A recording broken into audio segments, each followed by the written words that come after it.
A mladý a krásny, hej? Hej, nie sú tam kruhy, vieš proste.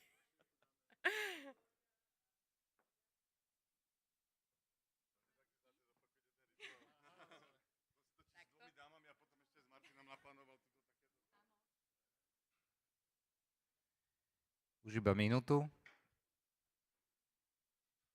A chcem sa poďakovať opäť všetkým, čo sú na live streame, že ste tu a využili aspoň tento formát a niečo vám to snáď dalo.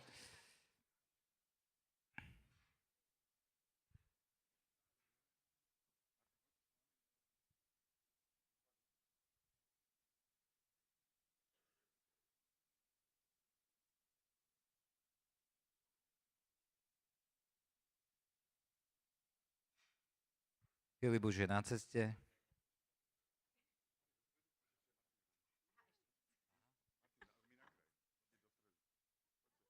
Vedľa Slovenky roka.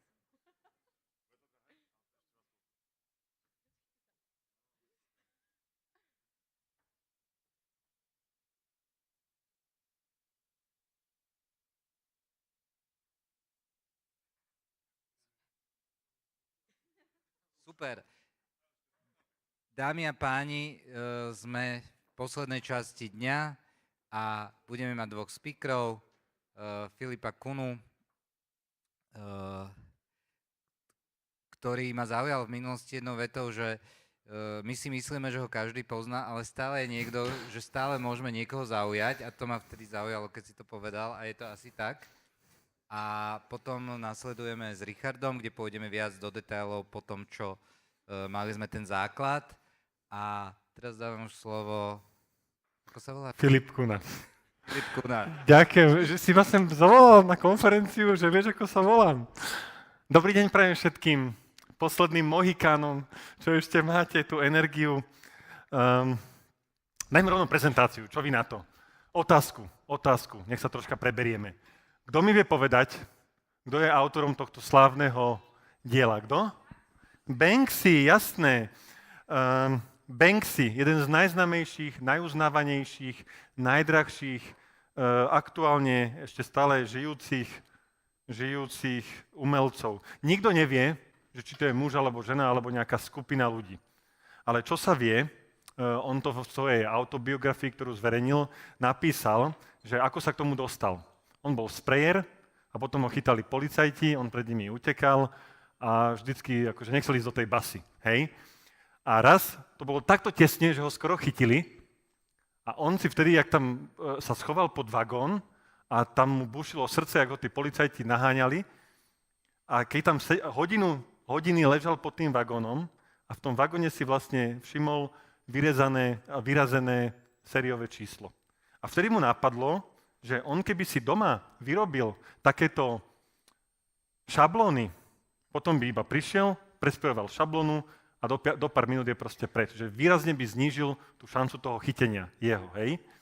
A prečo vám o tom hovorím? Banksy, samozrejme, toto bol múr na zbúranie, on tam nasprejuje niečo a zrazu je to nejaká kultúrna pamiatka, alebo čo, veľkú hodnotu. A prečo vám o tomto Banksym som začal túto prezentáciu? Lebo on robil jeden známy taký experiment, neviem, toto bude videjko, že ten Banksy, jeho obrazy stoja stovky tisíc dolárov, sa dražia v nejakých aukciách a tak ďalej. On zobral tie svoje obrazy, ktoré sám Banksy urobil, Banksy to podpísal a dohodol sa s tým starým pánkom, ktorého ste tam videli na tom videu, že ich predával na ulici v New Yorku vedľa Central Parku. A tá pointa je, to už vidíte z toho videa, že tie slávne Banksyho obrazy, ktoré sa dražia za stovky tisíc, všetci obchádzali, nikto si ich vlastne nevšimal. On otvoril o 11:00 do obeda, a o 3:30 po obede predal prvé dva obrazy, aj to potom, čo si pani vyjednala 50% zľavu. Hej? Potom predal ďalšie dva obrazy po pol hodine a na konci predal ešte tomuto ujovi, ten hľadal iba niečo na stenu domov. Tak si ešte 4 obrazy kúpil. Takže ten slávny Banksy za 8 hodín otvorenia svojho stánku zarobil $420. A hovorím to preto, lebo on potom toto video zverejnil, tohto experimentu, ako si ľudia vážia značku, keď nevedia, že to je značka. A tá teta, ktorá si kúpila tie dva obrazy za $120, ich vydržala za $214,000. že to predala. Kúpila si za to dom s veľkým pozemkom a začali chovať sliepočky. Hej? Čiže, keď si dáte $214,000, deleno $120 nákupná cena, tak presne z toho dostanete 1783 dôvodov, pre ktoré by ste si mali budovať ešte dneska svoju vlastnú značku. Lebo boli to stále tie isté obrazy od toho istého autora a jediná vec, ktorá sa tam zmenila, že no-name autor, starý pánko na ulici versus slávny Banksy. Martin to už povedal. Prosím vás, prihláste sa, kto absolútne netuší, že kto som a čo robím. Že ma vidíte prvýkrát. Dobre, našli sa tu nejakí. Ja som kedysi tiež bol taký deduško na ulici. Ja keď som chodil, mal som super produkt, nevedel som za tých $60 ho predať. Hej. Martinovi, organizátorom takýchto konferencií, som písal pod falošnými e-mailami, ktoré som si založil, že zavolajte tú kunu, ten je dobrý speaker. Hej, že fake it till you make it, som to vyslovene takto dal. Úplne ma ľudia, takto som chodil na stretnutia, nepoznali ma, nechceli kupovať, bolo to drahé, malo konvertovali, mali ma za nejakého podvodníka a tak ďalej. Ja som vtedy došiel k takému záveru, že vlastne začnem o tom písať, o tvorbe obsahu, začnem robiť obsah, ako tvoriť obsah. Hej? A to bolo 17. júla 2017 a od toho 17. júla 2017 do dnešného dňa, každý jeden kalendárny deň, vrátane Vianoc, Silvestra, dovoleniek, keď som bol chorý, keď moja manželka rodila v nemocnici naše tretie dieťa, tak iní tatkovia tam sedeli a hrali sa na tom mobile hry v tej čakárni a ja som písal príspevky. Hej, ja som taký prepnutý v tom. To chcem upozorniť. No a tu máte pár v číslach. Pre mňa najdôležitejší kanál, ktorý sa najviacej snažím budovať, má pre mňa najväčšiu hodnotu, je YouTube. Tam vidíte, sme od toho 16.11., s videami som začal neskôr, sme vydali 1100 videí do dnešného dňa. Toto je TikTok, na TikToku vydávam, tam na YouTube je jedno video, vlastne teraz jedno video denne, na TikToku idú 2 videá denne. To isté je Instagram, tam idú tiež nie jedno, ale 2 videá denne. Tu mám takýto starý graf na LinkedIne, keď robil Jano Stareček zoznam tých najvplyvnejších, najaktívnejších tvorcov 2 roky dozadu, tak tu vidíte tých najvplyvnejších tvorcov, že ten Oldřich Kovar na prvom mieste urobil za rok 304 príspevkov. Hej, to znamená skoro viac ako každý jeden kalendárny deň on pridal každý jeden pracovný deň pridal príspevok. Tam akurát chýba ten jeden riadok ešte, ten horný, lebo takto je to, keď tam máte tú kunu. Hej. To vtedy pred tými 2 rokmi bolo 500 dačo, je tam 576, za minulý rok to bolo cez 780 príspevkov. Ja som tak prepnutý. Hej. No a keď vás sa zaujímalo, že čo to je v číslach, tak toto je TikTok, okolo 1,5 až 2 milióny zobrazení mesačne. YouTube je od 500,000 do 1,5 2 mesačne, to stále akože kolísa. Toto je Instagram, 2,3 milióny za minulý mesiac, alebo možno aj viacej, ani neviem. Je to najmrtvejšia sieť, už nikto nechodí. Facebook, cez 3 milióny, to je moja najväčšia sieť. A LinkedIn mi teraz išiel dole, lebo však sa menia algoritmy a tak ďalej, asi o tom tu už bola téma, tak tam je to za uplynulých 30 dní 223 000. Alebo to bolo v decembri, aj neviem presne, kedy som to robil. No a čo si ja najviacej teda vážim je newsletter, lebo to mi nikdy žiadny algoritmus nezoberie, takže poslám aj newslettere. Už 400 newsletterov som poslal 2-krát týždenne, môžete sa prihlásiť na filipkuna.sk.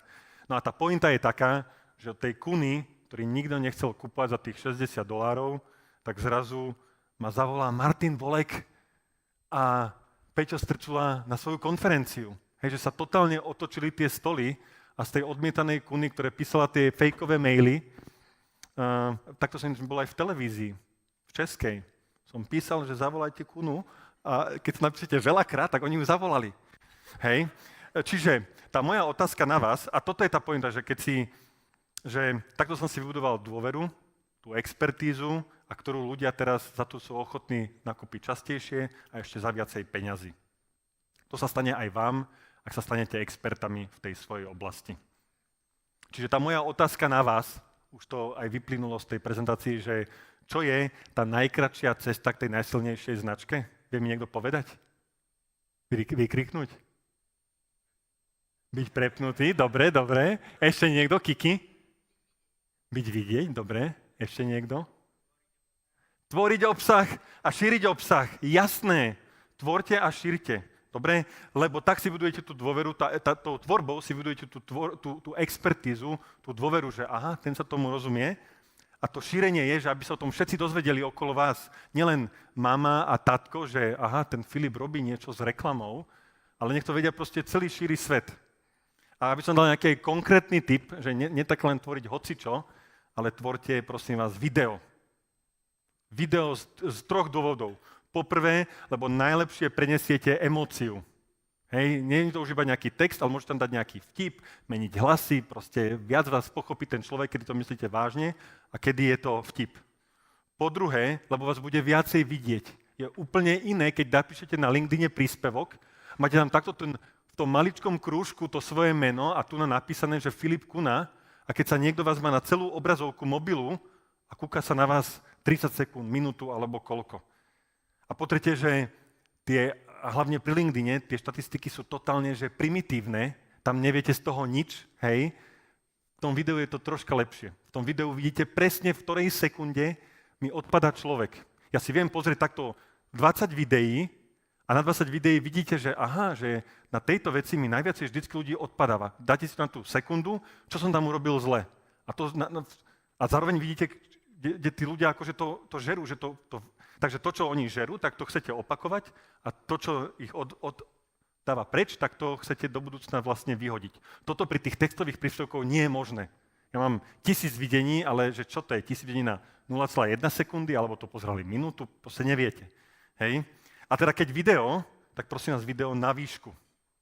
Lebo nikdy v histórii ľudstva nebol ešte taký moment, že robíte jeden formát, video na výšku, a to video môžete dať na YouTube, TikTok, Instagram, LinkedIn, Facebook, aj Twitter by som používal, keby to tu niekto používal na Slovensku. Tuto máte aj v číslach, hej.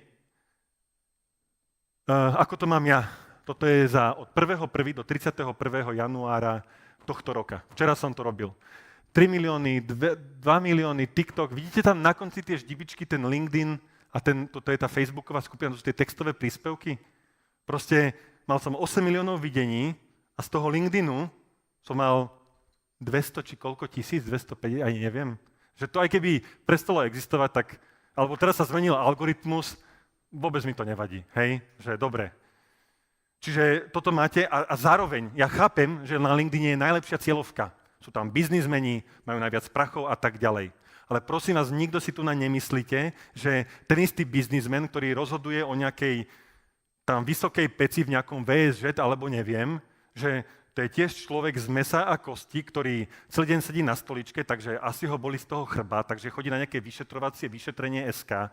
Chce si pozrieť vtipné mačky, tak ide na Instagram. Chce si pozrieť, ako včera dopadol futbal, tak ide. Chápete, že to nie je, že ten biznis je na LinkedIne, pretože keď budete len na LinkedIne a len na Forbese, tak sa budete tlačiť v preplnenom autobuse s inými ľuďmi, ktorí tomu že chlapovi chcú predať svoje služby. Ale keď zrazu pôjdete na tie iné siete, tak áno, je tam hromada detí a tak ďalej, ale tam je skrátka tá kvantita. Hej? A keď urobíte video na výšku, tak vás to aj stojí 0 času. Môže byť LinkedIn primárna platforma, ale toto máte kvázi zadarmo k tomu. A vidíte na číslach. A ešte ten LinkedIn tomu ždibičku, aby som bol jasný, tak ten vyšší stĺpec, to je LinkedInové video, lebo tam dávam jeden príspevok a jedno video denne, a ten menší ždibiček sú vlastne texty. Čiže ešte aj z toho malého ždibičku je väčšina ždibičku, hej, chápete, video. Takže video, dobre? A zároveň si ľudia myslia, že ale na video potrebujem nejakú špeciálnu techniku prd palovi. Tu máte vás pozývam do môjho milionárskeho štúdia, do ktorého sme brutálne investovali, do mojej obývačky. Tam som dal detskú kuchynku, odpredstavím všetok bordel, hej, deky a tak ďalej, aby ste vedeli, že to je pravda, toto je z druhej strany. To je v kuchyni, ja natáčam. Hej?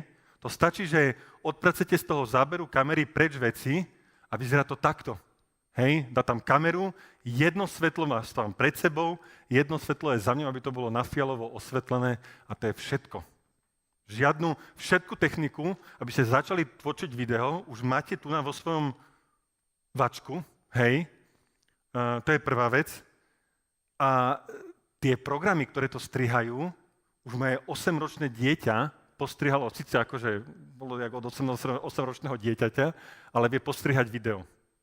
Peťo Šebo tu bol, on mal kolegyňu v agentúre, ktorá robila pre Nivy, obchodné centrum, išla do NIU a kým ona došla do Petržalky, kde majú oni kanceláriu, tak mala postrihané v mobile to video. Takže video, vidíte to tam na tých.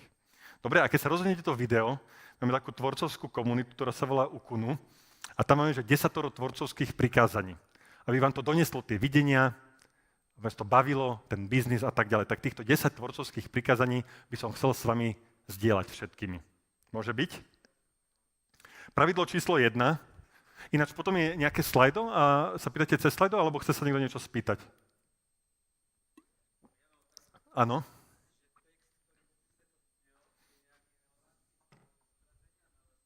Text, ktorý popisuje... Nie, video, sústreď sa na video.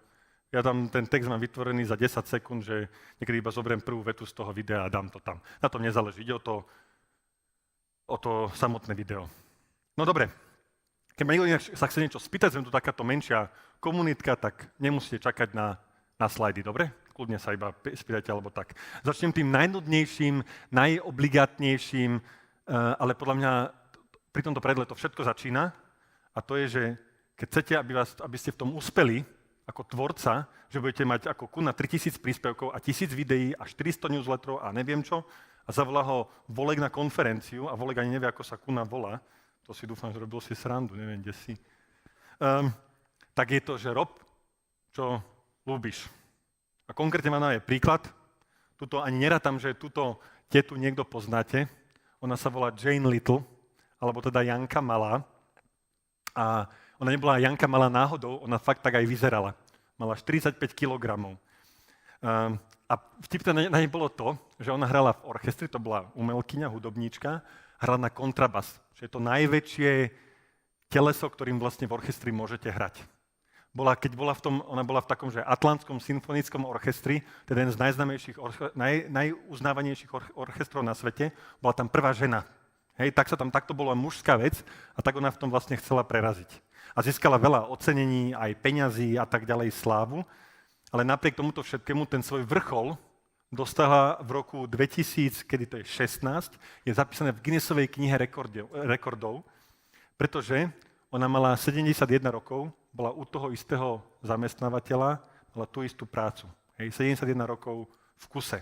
Tak to vlastne vyzerala, keď dostala v tom 2016 februári to ocenenie, tak ona tam plakala, mala veľké to standing ovation a proste tam povedala, že sa ešte teší na všetky tie roky, ktoré ju čakajú, že ani nechce s tým vlastne skončiť. Hej. O 3 mesiace neskôr, v máji 2016, bola nedeľa, hralo sa tam na poslednej pesničke v tú nedeľu. Pred koncom, mimochodom ten song bol, že there is no business like show business. Žiaden biznis nie je ako show business, taký plný energie a proste zábavy a tak ďalej. Tak ona na tom pódiu odpadla a zomrela. Mala 87 rokov vlastne vtedy. A mne to strašne pripomenulo iného slovenského umelca, Janku Malú nepoznáte, ale tohto 100% poznáte, a to je Milan Lasica, presne tak. On tiež zomrel tak, keď dospieval, keď na pódiu ľudia mu tlieskali, on hral Ja som optimista, 81 rokov. Čo ma ale zaujalo na Milanovi Lasicovi, je to, že 2 roky po jeho smrti vlastne sa vydal takýto album, bola zbierka, nakoniec to rodina zakázala, volalo to, že Básnenie.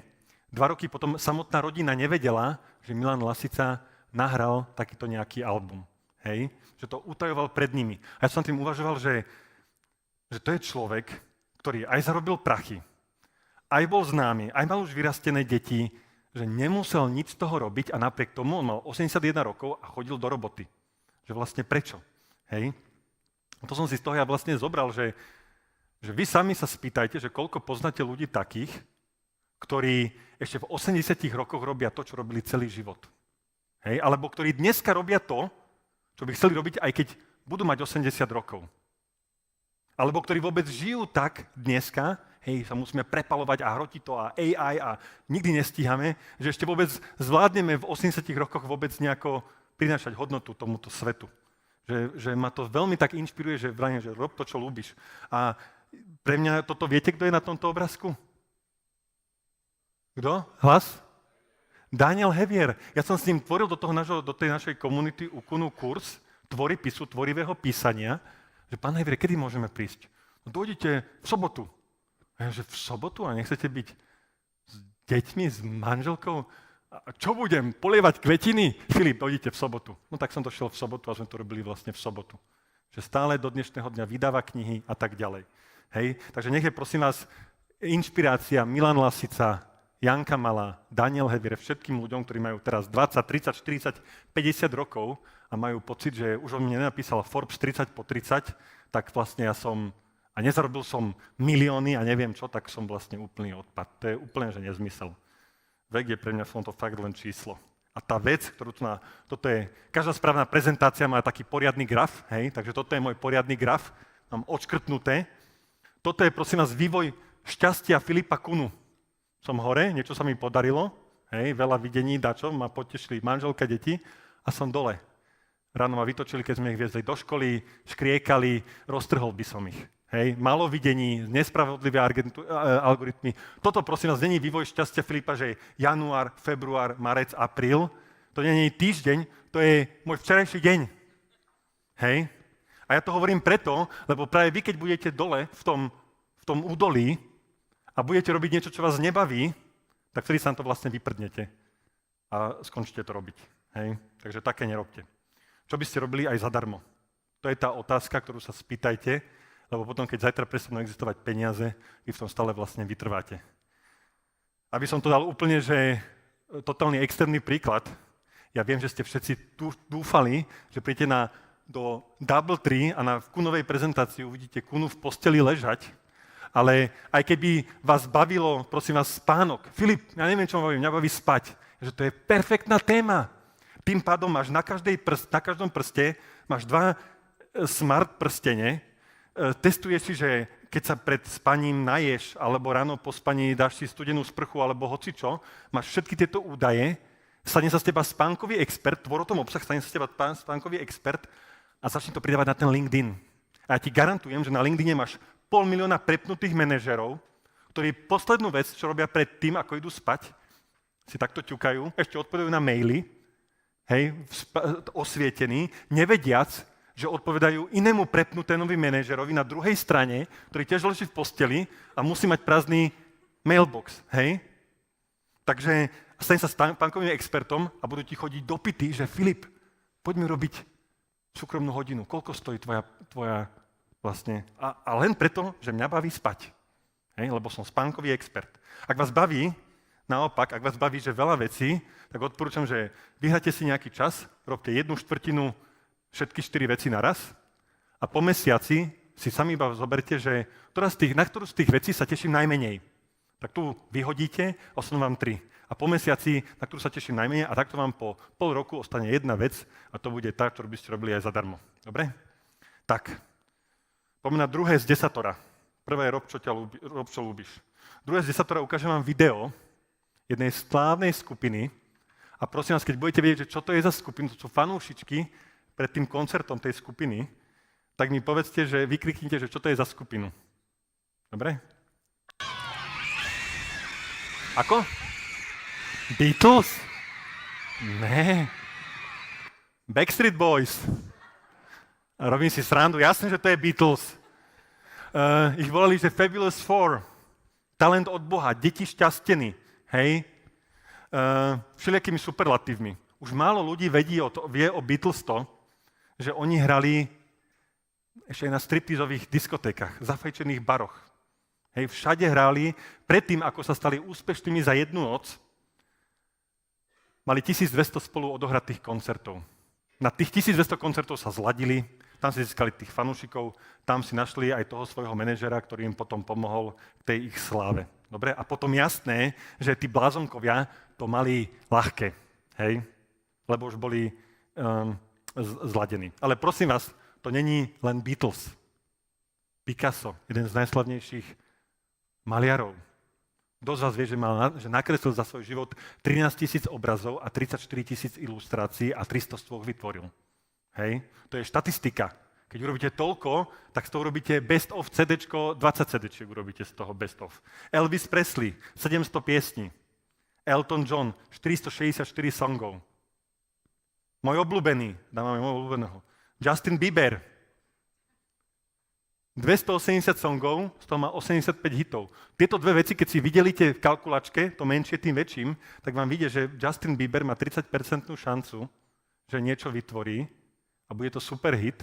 Inými slovami, že 70% jeho roboty bude vlastne odpad, prepadak. Hej? Kto bol osobnosť magazínu Time za rok 2023? Vie niekto? Slávna žena. Taylor Swift. Žiadny politik. Alebo kto? Taylor Swift. 240 songov, 60 hitov, 75% šanca, že to nebude hit.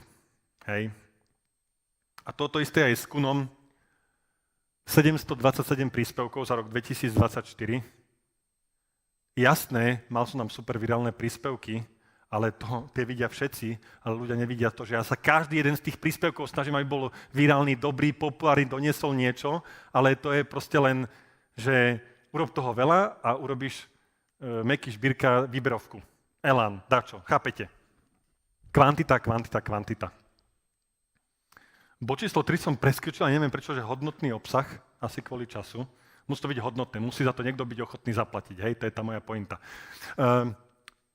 Nie len, že toto som sa odfotil, bol som na obede a zavíte mi všetci na Instagrame, nie. To musí byť, že keď to zajtra prestanem robiť, tak vám ľudia napíšu, že čo sa stalo, Filip.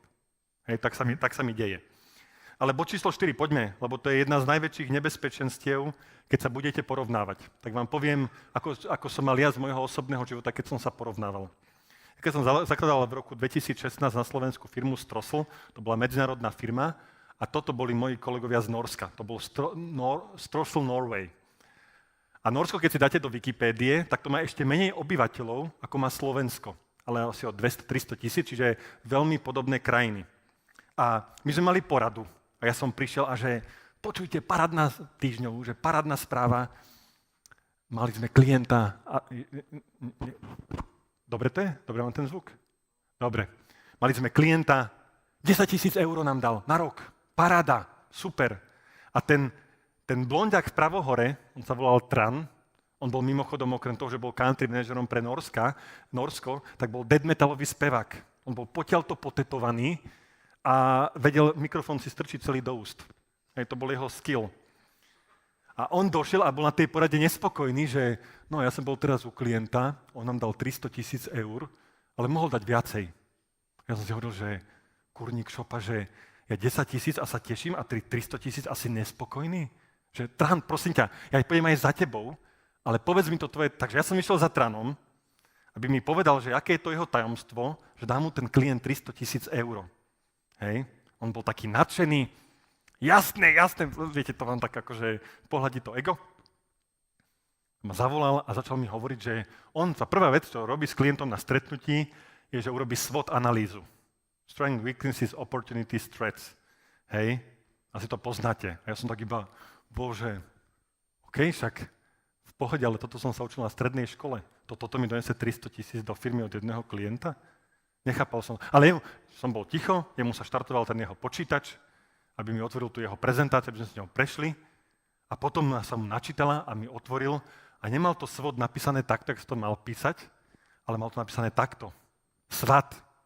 Ako to protidrogové policajné komando z Ameriky. Že on ani nevedel, ako sa to píše. Hej?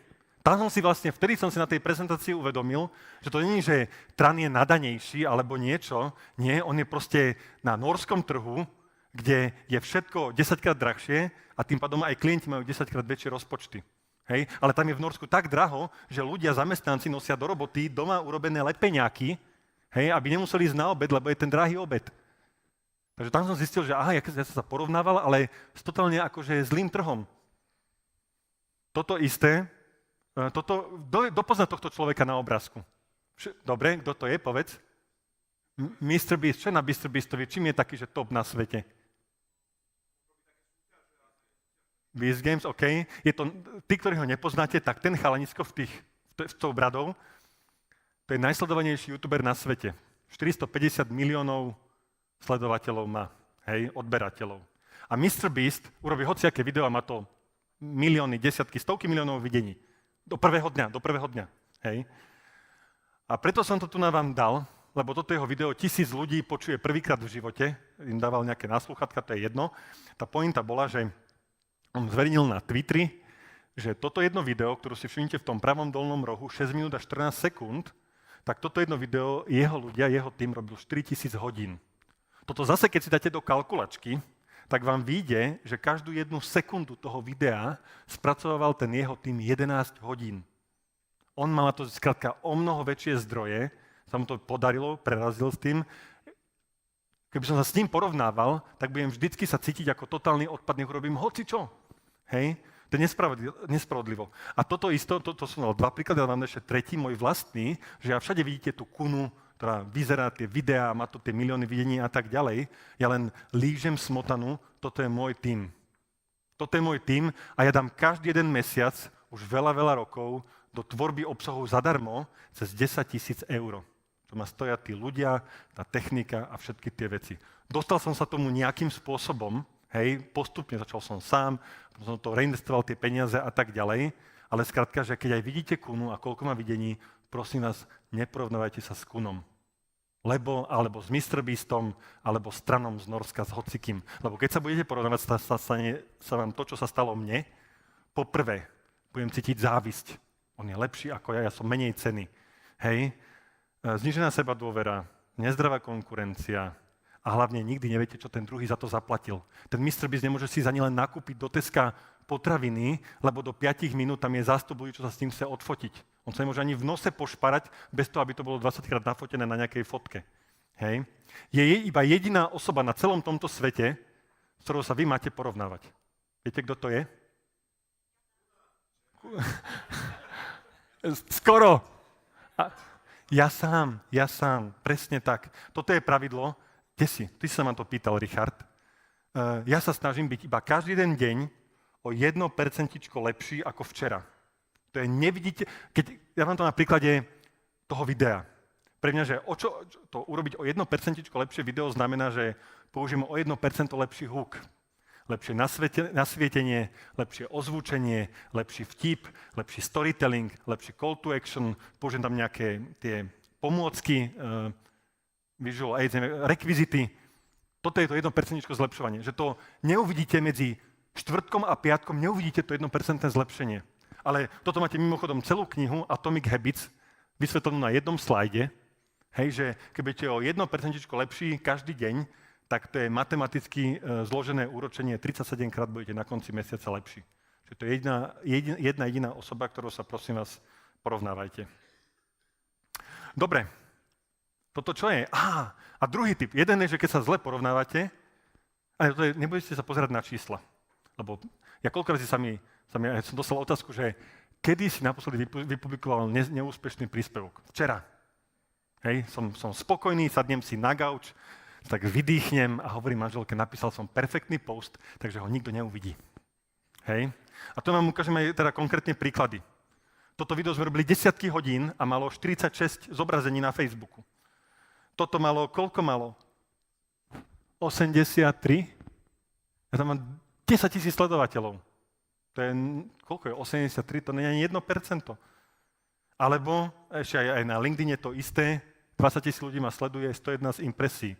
Týchto 17 impresí, prosím vás, len taký tip, že keď dáte na LinkedIn príliš veľa telovej farby, hej, v lete, v sukni a v tielku a tak ďalej, vy neviete, ako tie algoritmy funguje, na LinkedIne 111, na Facebooku to isté, 4000 dačo, hej, lebo neviete, že takto funguje algoritmus A, takto B, takto. To nikde nie je napísané, že či on to zablokuje kvôli nejakému nevhodnému slovu. Sex, drogy, fajčenie, ja neviem čo. Alebo kvôli fotke, že tam je príliš veľa tej telovej farby. Alebo že dáte link, alebo ja neviem, proste 100 vecí. Je Vianoce, potrebujeme veľa reklamného priestoru, tak potlačíme tých tvorcov, aby sme mali viacej pre reklamy, hej? A sekneme ich dosahom. Ja sa nad tým ani nerozmýšľam. Mnoho ľudí, kto z vás, prosím vás, už si zmazal niekedy príspevok, lebo sa za ňo hanbil za tie čísla, alebo tak. Je to niekto, kto sa prizná? 2, 3, 4, 5? Viacerí? OK.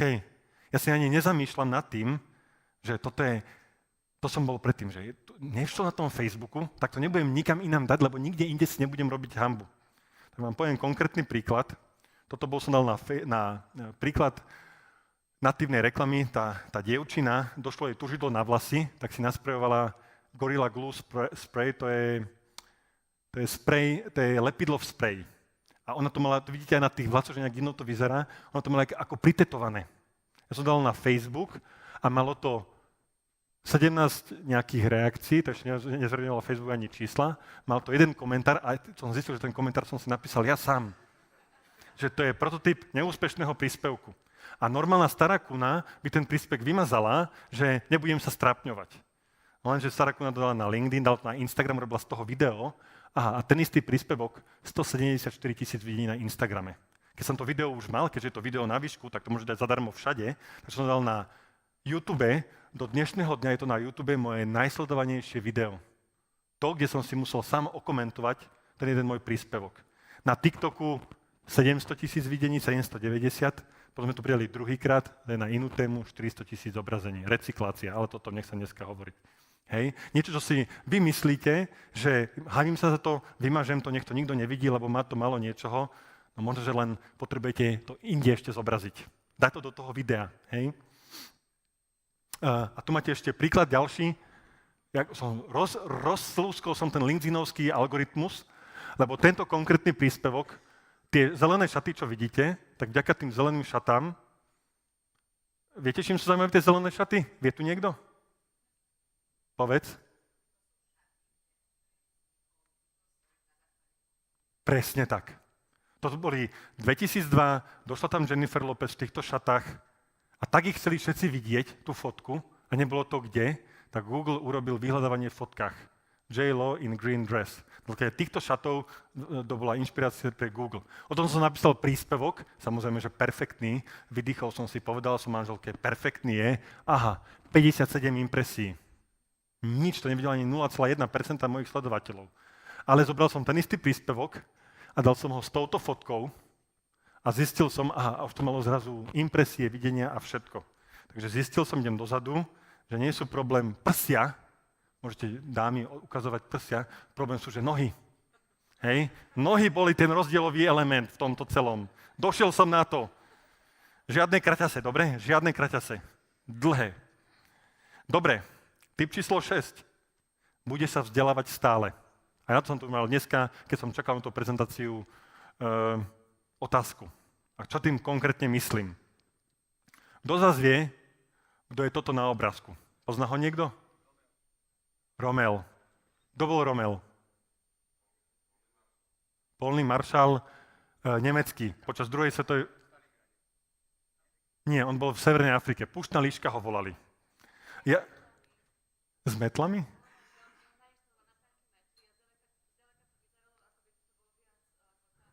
Aha, to neviem, že montoval, akože obsah montoval na tanky, hej. Ja vám o ňom hovorím z toho, mimochodom on bol veľmi rešpektovaný aj medzi spojencami, že sa dobre správal, dodržoval nejaké tie vojenské konvencie, že nebol krutý k tým zajatým väzňom alebo vojakom a tak ďalej.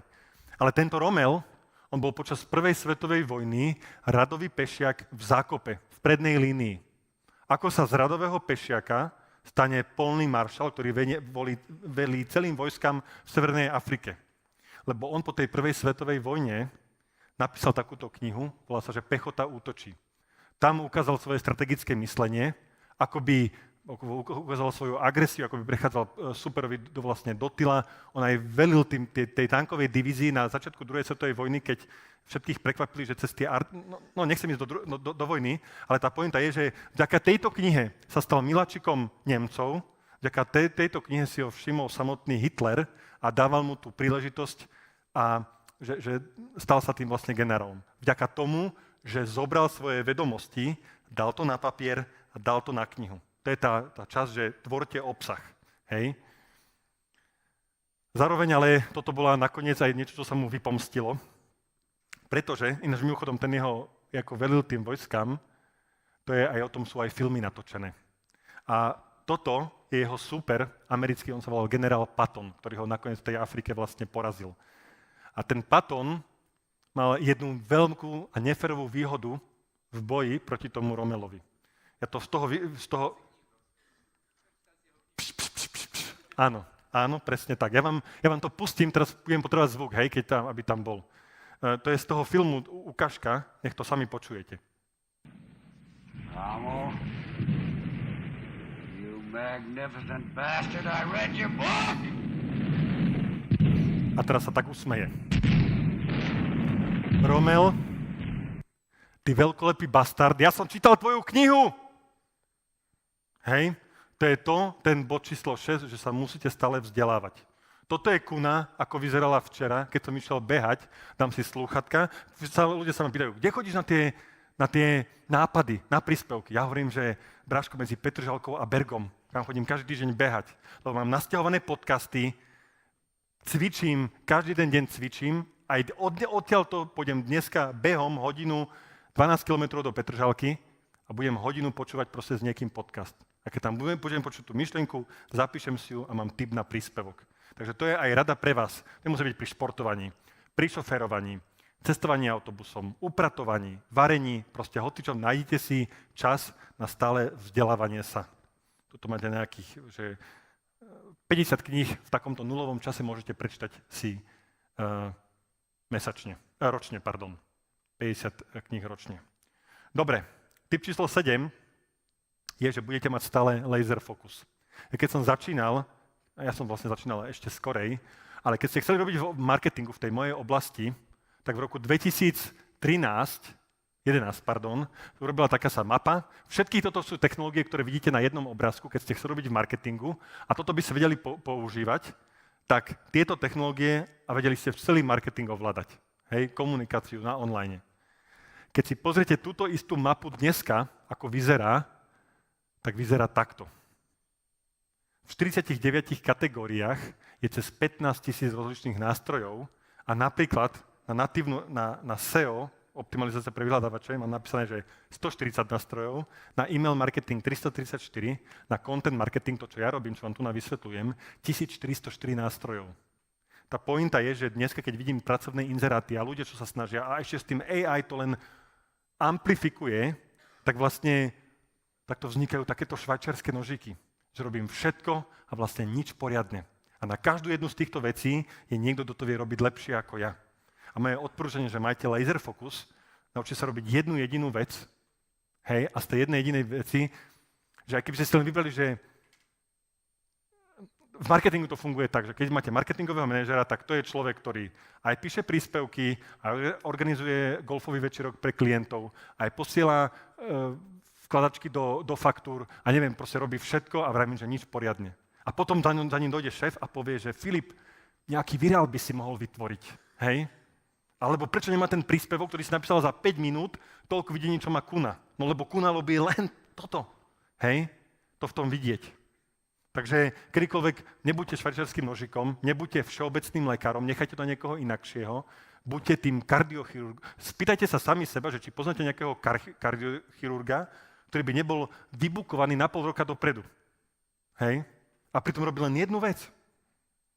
Tuto máte, toto je live shopping v Číne, ktorá sa natáča, tam je toľko tých platformiem mimochodom, že na každom má vlastne live stream, sa nedá ten obsah recyklovať, tak to vysiela všetko naraz a z jedného robí jeden typ formátu, jedno video a tak to ide vlastne všade. To odporúčam aj ja, že nájdete si jeden formát, jedno miesto, na to sa sústrete a ostatné berte vlastne ako doplnok. Laser focus. Takto, keď som mal kedysi ja firmu a robil som všetko v tej firme, som robil sám. Ale to je ten ľavý obrázok. Práca a výsledok. Bolo to adekvátne k tomu. 10 hodín práce, 10 krát nejaký výsledok. V momente, keď som si začal hľadať kolegov, to je tých 10 000 eur, akože stojí to veľa peňazí, ale vyprodukujeme o mnoho väčšiu hodnotu, pretože ja môžem, aj na tom zarábam peniaze a aj to vlastne stojí tie prachy, že som stále v tom akože ziskový. Takže keď delegujem, tak som zistil, že tá produktivita ide ďaleko vlastne vyššie. Preto hľadám aj youtuber scenaristku Janka. Preto to. Lebo to je proste, chápeš, takto vyzerá to vlastne ten môj tím v Engeriu. Všetky veci, ktoré robia títo ľudia na tom obrázku, som kedysi robil ja sám. A teraz tá firma je 10-krát väčšia, aj mi neprepne, aj ma vidia deti, aj manželka, hej, aj mám čas cvičiť a ešte to zarába viacej peňazí. Takže delegujte, nájdite si ľudí, ak som ja dobrý v písaní a ty si dobrý v strihaní a ty si dobrá v natáčaní, tak sa dajme dokopy nejako. Čo ja viem, jak ponúknuť tebe, čo ty vieš ponúknuť mne, nájdime si nejakého parťaka, kolegu, dačo, hej. Ja za to ochotný platiť, ale aj keby ste nemali peniaze a ste si začínajúci študent, hej, máš 15 rokov, super, že si došiel na tú konferenciu, a nemáš peniaze na to, aby si mohol niekoho kúpiť, ja hovorím, že tu máte veľmi jednoduchý príklad. Zaplať si za 5 eur mesačne Volt Plus a ja už som nebol kupovať potraviny 3 roky. Teraz to naťukám v aplikácii. Vždycky pre mňa potraviny, aj keď som mal Tesco pod barakom, to bola pre mňa hodinu, lebo ste tam došli, oni vás takto, vás nenechajú ísť hneď ku pokladni, takto to rozmiestnia po celej predajni, tu poznáte to. A každý nákup trval hodinu minimálne. Krát 2-krát týždenne, čiže 2 hodiny týždenne, krát 50 týždňov v roku. 100 hodín som ušetril vďaka 5 eurám mesačne. Hej? Okrem toho, že v tom obchode vás takto povedia a potom čakáte pri tej pokladni a ešte nakúpite hovadiny, žuvačky, čokolády a tak ďalej, ktoré potom zjete a vám to sa ukladá, viete kam a máte potom ešte zo seba akože zlý pocit. Takto, keď ste v tom obývačke, tak to na vás tie marketingové triky neplatia. Takže takýmto spôsobom máte aj keď nemáte prachy na ľudí, tak môžete delegovať cez takéto aplikácie. Alebo všetky umývačky, vysávače a tak ďalej. Hej? Dobre. 8. Môj obľúbený. Najväčší zabijak tvorcov. Budeš zvládať kritiku. Pretože ona vás konečne inšpirovala, že dobre, ja porazím v sebe tých 1000 nepriateľov a konečne napíšem ten príspevok, ktorý hlas na svete je najškrečší. Vie mi niekto povedať? Ktorý hlas? Náš vlastný, presne tak. Vy porazíš v sebe toho nepriateľa, zverejníš to video, počuješ sa, vidíš sa, každú omrvinku, všetko vidíš. Vlas mi tu naodstával. A musíte rátať s týmto, že čokoľvek, čo robíte prvýkrát, bude zle. Vaše prvé cvičenie, vaše prvé video, váš prvý podcast, všetko, čo robíte prvýkrát v živote, bude horšie, ako keď to robíte 1000-krát. To je logické. Ale vy ste porazili toho nepriateľa, ty si to video zverejnil, vieš, čo sa stane potom? Má to málo videní, lebo je to zlé, a v tých málo videniach, ktoré má, ti dojde nejaký chmulo, ktorý ti napíše, že trčia ti bradavky. Hej? Tak ja vám ukážem, ja som si vždycky myslel, že tým, že robím zle, preto mám tých hejterov. A keď budem jedného dňa tvoriť dobre, tak tých hejterov mať nebudem. Hej?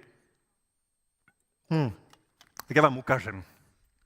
Ja mám vediem si denníček pochvál, hej, kde si píšem tie dobré veci, lebo na tie dobré sa ľahko zabúda, tak keď by som náhodou niekedy bol dole v tom údolí, nech si na to spomeniem, ale vediem si aj denníček hejterov. Najprv vám ukážem hejty, nekonštruktívne, tie slušnejšie vám ukážem. Dobre? Poďme si to prečítať. Rozprávaj pomaly, slintáš a neutieraš sa. A ja sa divím, aký si debil. Kúkať na teba je ako na mladého plavčana, dobre to není. Neviem, kto je mladý plavčan, ale súdim z tohto, že to asi nebola pochvala. Proč ten idiot tak pláca? To má nasráno v krku?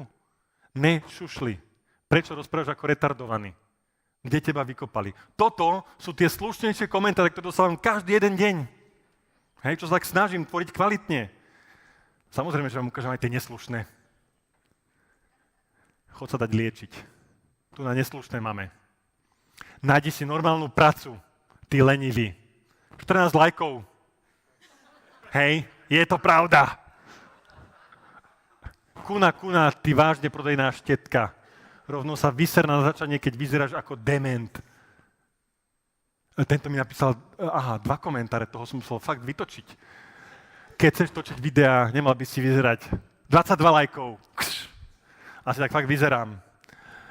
Filip Kuna, ty si sprostý ako stovka rúra. To neviem, čo je stovka rúra, ale co vypustí Slovák z huby, je vždy jen snúška sraček. Hej. Tu mám jedného takéhoto, aby tí ľudia často žijú aj... Ja dám potom vždycky 3 bodky a hide this user. Nikdy ho už som zistil, že keď to spravíte, už ho nikdy v živote neuvidím. Ja to urobím sebe dobre. Ja verím, že ty si vo firme vám často hovoria, že nie, odpovedaj na negatívne komentáre. Ja hovorím, že ty vole, on došiel do mojej obývačky sa vygrcať. Hej, že chcel by som návštevu, aby sa no nechcel, vyhodil by som ju. Tak 3 bodky, hide this user, nikdy v živote ho už nevidím. Áno?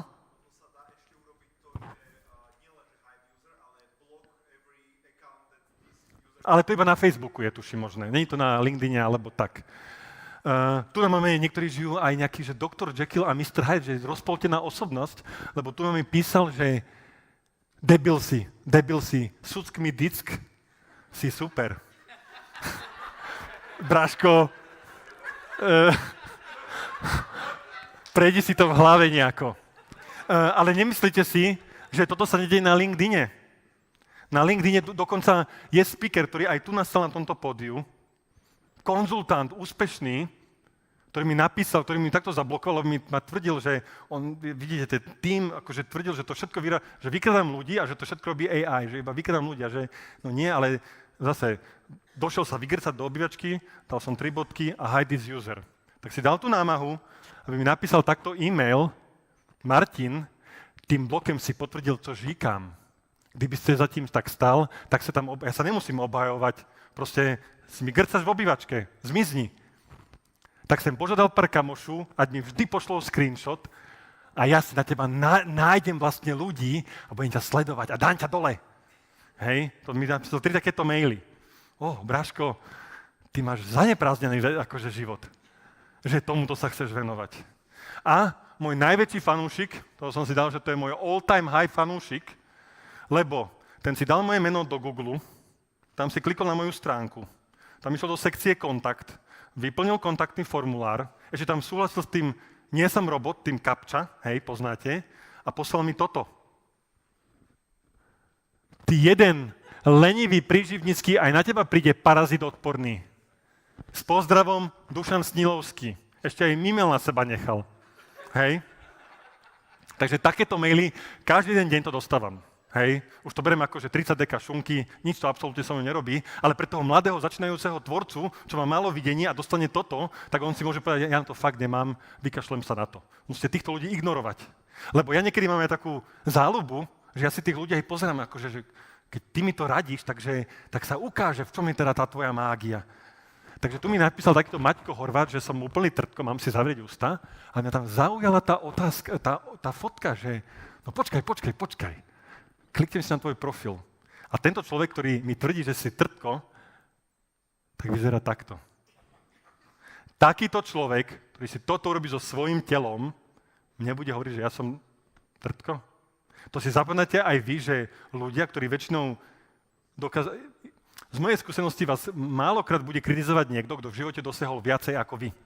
Vždycky bude iba niekto, kto sa týka nejaký menej ceny. A takíto ľudia prídu a vysvetlia vám, že 100 dôvodov presne vedia, prečo sa tebe nepodaria dosiahnuť tvoje sny. Hej? Čiže je iba veľmi dôležité si zapamätať, vytiesniť týchto ľudí z hlavy. Hej? 3 bodky, hide this user, netrapiť sa tým. Toto tu máte na grafe zase znázornené. Ja som si myslel, že keď budem robiť dobre, bude to mať veľa videní, budem slávny a budem to mať málo kritikov. To som si myslel na začiatku. Teraz som zistil, že to je úplne naopak. Že čím kvalitnejšie tvoríš, tým máš viacej videní, tým viacej to vidí Maťkov Horvátov a tým ti tam skôr im vlastne niečo napíšu. Kto z vás videl, prosím vás, tento film? Kto ho nevidel, tak? Je tu nejaký taký Ty si nevidel tento film? Tento film, Útek z väzenia Shawshank, je ten najlepší film v histórii ľudstva. Podľa IMDb, podľa ČSFD. V histórii ľudstva nebol lepší film. Hej? Forrest Gump na 2. mieste, Krstný otec, myslím, na 3. mieste, Batman na 4., tak nejak. Keď si pozrieš tento film na IMDb, tak má milióny 10 hviezdičkových, 9, 8 hviezdičkových, vidíte to tam. Ale všimnite si ten koniec. Má 43 001 hviezdičkových hodnotení. Vy môžete urobiť aj najnovší Titanic a pokračovanie Avatara, hocičo, vždy sa nájde 43 000 ľudí, ktorí vám prídu do komentárov napísať, že si odpad. Chod sa zahrabať. Ty snúška sraček. Dačo. Hej, a potom to akože mažem, lebo sa bojím, že čo keď si moje prešlapy niekto všimne. Toto je, čo som zistil po tých 1000 príspevkov na obrázku, že ako sa zdá, že to v živote chodí. Ja som niečo vypublikoval a všetci sa len na mňa kúkajú, ako vyzerám. Nie. Každý sa bojí, že ja tu mám flak na košeli, nech ho nikto nevidí. A každý máme nejaký flak na košeli, niekto bradavky, niekto predkus, niekto šušle, niekto má strapaté vlasy, neviem čo, niekto má všetko. Hej. A chápete, kam smerujem. Každý sa sústredíme hlavne na seba. Čiže mne veľmi pomohlo v tej tvorbe pravidlo, že nikoho nezaujímam. Nikoho. Každého zaujímam. Mňa zaujímam možno moje deti, možno manželka ma, akože ju zaujímam, ale ináč každý sa staráme o seba samých, o svoje rodiny, o svoje blaho. Takže toto mi veľmi pomohlo si tak rozviazať ruky, že tak čo, neexistuje žiaden prúser extra. Dobre, sme už skoro na konci, posledných pár minutiek. Vytvoríš si návyky. Že toto musíte opakovať stále. Bol kedysi taký falošná správa, že vám trvá 3 alebo 4 týždne, kým si vypestujete nejaký návyk. Hej? Že to je vlastne omyl. Ten omyl vznikol tak, že túto fámu vymyslel alebo spopularizoval plastický chirurg, ktorý robil plastické operácie ženám a on si zistil, že po nejakých 3-4 týždňoch si na seba v tom zrkadle zvyknete a tým pádom si akože zvyknete, vytvoríte nejaký ten zvyk alebo čo. Keď to reálne študovali v prieskume, môžete si aj tu pozrieť, keď vám nazdieľajú tú prezentáciu, to vypestovať ten zvyk trvá 18 až 254 dní a priemer bol 66 dní. Hej? Čiže za mňa, to len si chcem povedať, že je veľmi dôležité, je dôležitejšie ísť, alebo lepšie na 15 minút denne cvičiť, alebo na 15 minút denne tvoriť, alebo niečo, čo sa chcete zdokonaliť, ako raz týždenne na 2 hodiny. Alebo 10 hodín raz mesačne. Hej? To sa ma pýtali, ja som popri tom všetkom ešte aj vydal takúto knižku, Neznáme príbehy úspešných značiek, a sa ma pýtali, že na tom krste, že kedy si pri tom všetkom ešte stihol napísať knihu. Ja, že, Braško, tá kniha mala 200 strán, má 60 000 slov, to keď si dáš dokopy, a robili sme 1,5 roka, hej, s tou kolegyňou Lenkou. To, keď dáš všetko do kalkulačky, tak ti vyjde, že 109 slov sme napísali denne a 109 slov je 8 riadkov textu. Kto z vás nezvládne napísať 8 riadkov textu denne? Po roku, aj pol, máte napísanú knihu. Ale musíte robiť každý jeden deň. Nájdite si, prosím vás, ak chcete, 15 minút denne. Ak bude výsledkom, že po týždni 7x15 napíšete jeden príspevok alebo jedno video, stačí to. Tým pádom na konci roka máte 52 videí alebo 52 príspevkov alebo hoci čoho. Ale musíte si nájsť 15 minút denne. Nejde cez to vlak. Umývam si zuby každý deň, jem každý deň, spím každý deň, 15 minút denne tvorím každý deň. 15 minút máte každý. Keď niekto povie, niekto mal otázku, že ja nemám čas, ty si mal tú otázku? Niekto mal tu. Ty si ju mal, že? Teraz za mňou niekto bol pre toto akciu, že nesnájsť čas na tvorbu obsahu, ani tých 15 minút. Bráško, daj mi tvoj telefón, pozrite si všetci svoj telefón, zoberte si ho do ruky, choďte si na tom Apple, alebo čo to máte, že screen time, a pozrite si na screen time, že koľko tam denne máte na LinkedIne, na Instagrame, na TikToku, na hovadinách. A čo keby z tých 4 hodín denne, čo je nejaký priemer, by si polku zobral a máš 2 hodiny a máš, nie že 15, máš 2 hodiny denne. Čiže len zoberte ten telefón, na ktorom si ťukáte, otočte to na seba a stlačte record. A prvýkrát, a rátajte, že to bude zle, ale vy urobíte druhý krok a tretí krok. Je to ako také, keď tlačíte tú lokomotívu, tak to prvé otočenie kolesa je najťažšie, ale potom je troška ľahšie a nakoniec to tlačím takto jednou rukou. To sa stane aj vám. Tak. A posledné 10. pravidlo, vytrváte. To už z toho vyplýva logicky z toho vytvorenia návykov. Takto vyzeral Filip, bola moja prvá prezentácia. Som na najkrajšiu košelu, čo som mal doma, červenú. Bol som taký nervózny, prosím vás, tej prezentácii asi pred 50 ľuďmi, že som sa na záchodoch opil. Som si čítal návody a tam bolo, že keď chceš mať sebadôveru, tak rob power poses. To sú také tie, takže som bol na záchode a som že... To som robil pre tou prezentáciou. Samozrejme, prezentácia bola totálne že ako odpad, hej. 8 rokov ma potom šebo nikam nezavolal. Toto bol môj prvý príspevok. Jednu vetu, aj pol, som písal 1,5 hodiny. Hej, Toto jeden kamoš sa so mnou akože zľutoval a dal mi tam lajčik. Toto bolo video, ktoré som natočil po 3 mesiacoch, muselo byť dokonalé. Do dnešného dňa som ho nevydal. Muselo byť dokonalé. A taký to bol odpad. Ja vám to Zaujíma pustím. vás obchod a marketing? Chceli by ste viac predávať a zarábať, ale zároveň mať pocit, že tomuto svetu chcete dávať aj nejakú pridanú hodnotu? Že Tak som sa hanbil, že na tom videu som ani nevystupoval. Hej, iba hlas. Nech ma není vidieť, prosím. Hej, bál som sa za to. No a potom, tu máte, som si myslel, aj teraz, že čo znamená 1% zlepšovanie. V 2023, keď som tvoril hento video naľavo, čo vám pustím, pamätajte, že od 2017 tvorím, že to bolo po 6 alebo 7 rok, to bol tej mojej tvorby. A čo znamená 1% medzi 2 rokmi? Hej, že už tam som bol dobrý, o koľko sa viete zlepšiť od 2024. Tuto máte. Vedeli ste, že jeden z najväčších biznisov 50 Centa sa netýka hudby? Amerického repera 50 Centa určite poznáte. Ale vedeli ste, že jeden z jeho najväčších biznisov kariéry sa netýka hudby? Išiel si tak uličkou v supermarkete a zrazu uvidel 2 flašky vody. Jednu za $3 a druhú za 60 centov. Šiel som uličkou v supermarkete a uvidel som fľašu vody za $3. A ďalej som uvidel fľašu s rovnakou vodou za 60 centov. Jediný rozdiel medzi nimi bol v značke. A tak... Čiže, vrátim sa ešte, dať tam hudbu do pozadia, dať tam nejaké vyrezané ústa, dať tam ten joke, lepšie napíšete ten scenár a tak ďalej a za 1 rok 1% zlepšovania, takýto rozdiel. Samozrejme, to má potom aj veľký rozdiel aj v tých číslach. Tuto máte, ja to volám, že ketchup efekt. Ketchup efekt. Vy sa snažíte, búchate po tej flaši, nejde to, hej. Ja som robil roky, vidíte tú čiaru dole? To bolo neúspešné, ale číslo 1, bod číslo 1, bavilo ma to. Ja by som to robil, aj keby to nikto nevidel. Ja by som keby zajtra prestali, keď by som mohol si vypnúť všetky srdiečka a komentáre, akože aby som to ja nevidel, aby som sa tým, ja to urobím hneď, lebo ja to nerobím kvôli srdiečkám, ma to baví, to je to pravidlo číslo 1. A potom som vytrval dlhodobo a dosiel, že ketchup efekt. Vy to robíte, zlepšujete sa to rozleje, a jak s tým Beatlesakom, že oni sú slavní za jeden večer, alebo čo. Takže pamätajte, to je akože chodiť do fitka. Vy všetci viete, že do fitka musíte aj cvičiť, aj upraviť nejakú regeneráciu, musíte spať, musíte stravovať a musíte to robiť dlhodobo a potom sa tie výsledky dostanú. Tak prečo niekto toto čaká pri nejakých príspevkoch, že by to malo byť odlišné? Hej, je to isté. Vytrvajte, to je to pravidlo číslo 10. Hej, posledné. A na konci mi práve, vidíš, akurát som to stihol.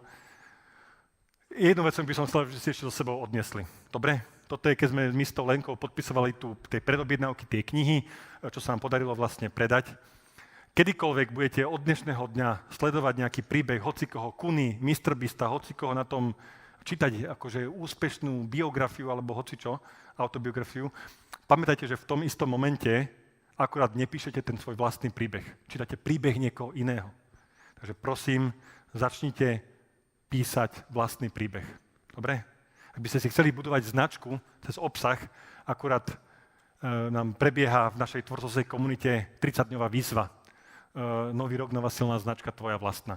Takže malé formičko na konci, ale tá pointa je tvorte a šírte. Dobre, tvorte a šírte, to je odpoveď. Ďakujem všetkým veľmi pekne.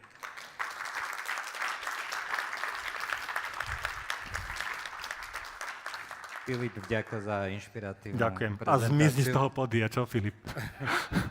Má niekto nejakú otázku? Či prepáč už? Dajme, následne nemáme, ale jednu z publika, ak niekto má, tak máme možnosť.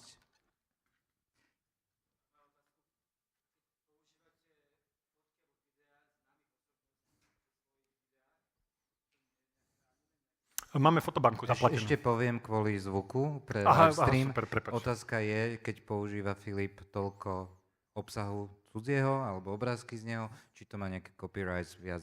Áno, Getty Images, lacná záležitosť. V dobe AI, kedysi som za tú fotku, čo teraz používam, platil 20-30 eur. Teraz kúpi si za 300 fotiek ma stojí 1000 eur. Čiže jedna fotka za 3 eur. To je za mňa minimálny a máš tam krásne tieto rozpracované, môžeš to rozanimovať a tak ďalej. Takže je to super. Je to fakt lacné. Ja mám otázku, koľko ti, možno si to hovoril, ale som to nepočul, že koľko týždenne tráviš tvorbou tohto kontentu? Každý jeden deň 3-4 hodiny. Roky. OK. roky. A plus tam mám ten tým ľudí. Moje iba je napísať ten text, vyskúmať si to, ja to natočím a pre mňa v tom video momente končí. A mám takýchto prepnutých ľudí, ak je Kuna do písania, tak mám takto prepnutých ľudí do strihania, do publikovania a tak. Čiže takých ľudí si k sebe sa snažím priťahovať. Kto je aktívny a úspešný. Ďakujem, Filip. Ďakujem veľmi pekne tebe za pozvanie, vám všetkým, že ste to vydržali. Držím vám palce. Ďakujem.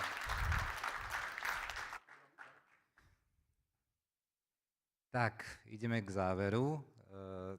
Ja ani nebudem hovoriť už to intro, lebo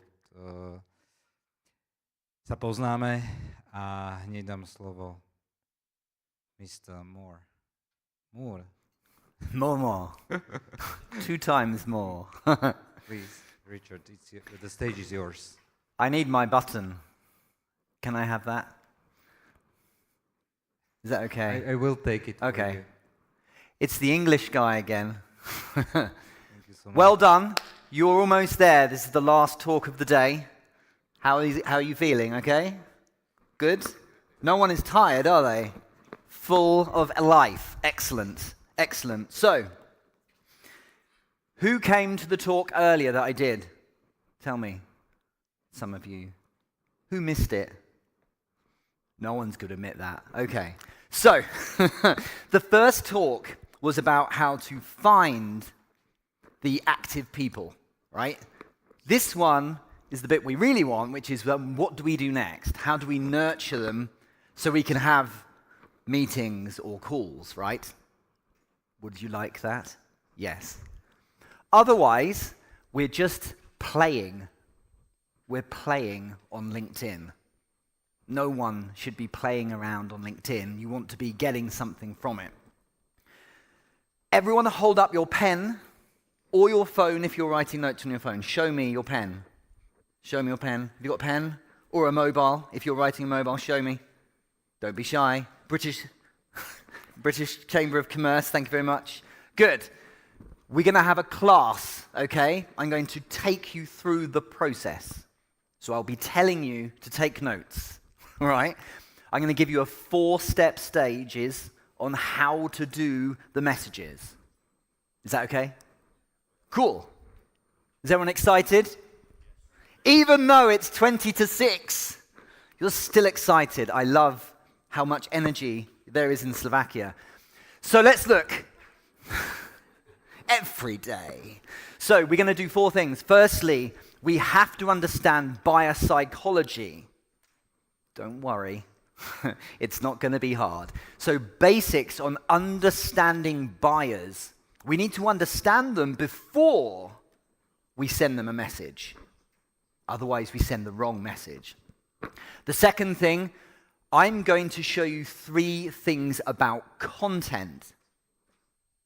But Richard, aren't you teaching us the DMs? Yes, but you have to understand the content bit first. Okay? Sorry. You have to do a little class on content. Then we're going to look at conversation management. Doesn't that sound fun? But it's important to manage the conversation to take it in the direction we want. I spoke to someone this week, and they literally said, Richard, I spend hours in the messages, hours, and it's message after message, and there's no call or meeting being booked. We have to understand how to manage the conversation organically without being annoying. Unless you want to be annoying. Who wants to be annoying? No one. And then I'm going to give you 5 cues. You're going to learn things about humans you didn't even realize you knew. Okay? Does that sound fun? And then you can go home. Yes! Right, let's make this fun. Okay, how long we've got? About an hour-ish. Okay. Does it work? It does. So take this as a note, because this is homework. Who loves homework? Do you love homework? You love homework. You will fall in love with this homework. First question, you should be asking yourself these questions when you're on LinkedIn. First question, why are people on LinkedIn right now? Why would they be on LinkedIn right now? Does anyone want to suggest anything? Why would someone go on LinkedIn right now? Any ideas? Looking for a job, yes? To sell something, some of us are. For what, sorry? To relax. That's often the main one, yes? Sorry, to... well, there's so many reasons, yes? A notification. Some people get a notification. Someone mentioned me, I must check LinkedIn. Exactly. So a lot of reasons. Actually, a lot of the time, it's just because they want to spend some time doing something different. You are similar. You know, they're there for a break. They just want a break. Thank you, everyone, for suggestions. Why are they there right now? Are they ready to buy right now? No, they're not. So we can't act entitled like they are. Now, their experience matters. Their experience with you matters. You have to learn, and I will teach you, how to manage their experience. When you understand the experience and where they are starting and where you want to take them, you can guide them through in a way that feels human. Now they want to spend time with you. So there's a really important saying, which is you should sell not the way you want to sell, but the way that they want to buy. There's a big difference. How do I want to sell? I just want to say, buy my thing, here's the Stripe link. That's how I want to sell, right? I don't even want to write that. I just want them to do it. That's what I want. And this is what the majority of sales approaches looks like, or a variation of this. They consider it from the seller's perspective. Now, there's a great saying, which is people hate to be sold to, but they love to buy with friends. You love shopping with friends. If it feels good, you're quite happy to do it. So we have to consider how buyers want to buy. So let me tell you about my experience in Slovakia. Martin, everyone look at Martin. Everyone say, we love you, Martin. You've got to mean it. We love you, Martin. Okay, I'll work on it. I'll try and get them to say it louder. Martin didn't say to me, Richard, show up, when your talk is, make your way from the airport, okay? And when you're done, let me know, and I'll just pay your invoice. It wasn't like that. It was a wonderful call and we connected. He met me at the airport. We went for dinner last night. He engaged with me. We had bean soup. We interacted. It felt wonderful. By the end of our meeting, we're talking about how we can do future things together. He might not want to work with me again after today. He might love to. But the point is, we had an experience that was about looking after me, and I tried to give something back. It was about creating a relationship.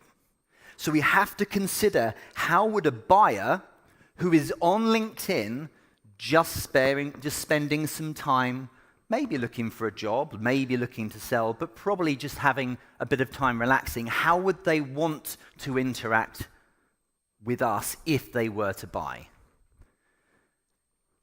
There is a truth if you look at human psychology, which is they distrust, they do not trust what they do not understand or what they do not know. That's a natural start point. Things like being familiar, or seeing someone a lot, or seeing someone with someone that they respect, and interacting with you can help someone to start to trust you. There's a whole world of science behind trust. But to begin with, they will naturally distrust you.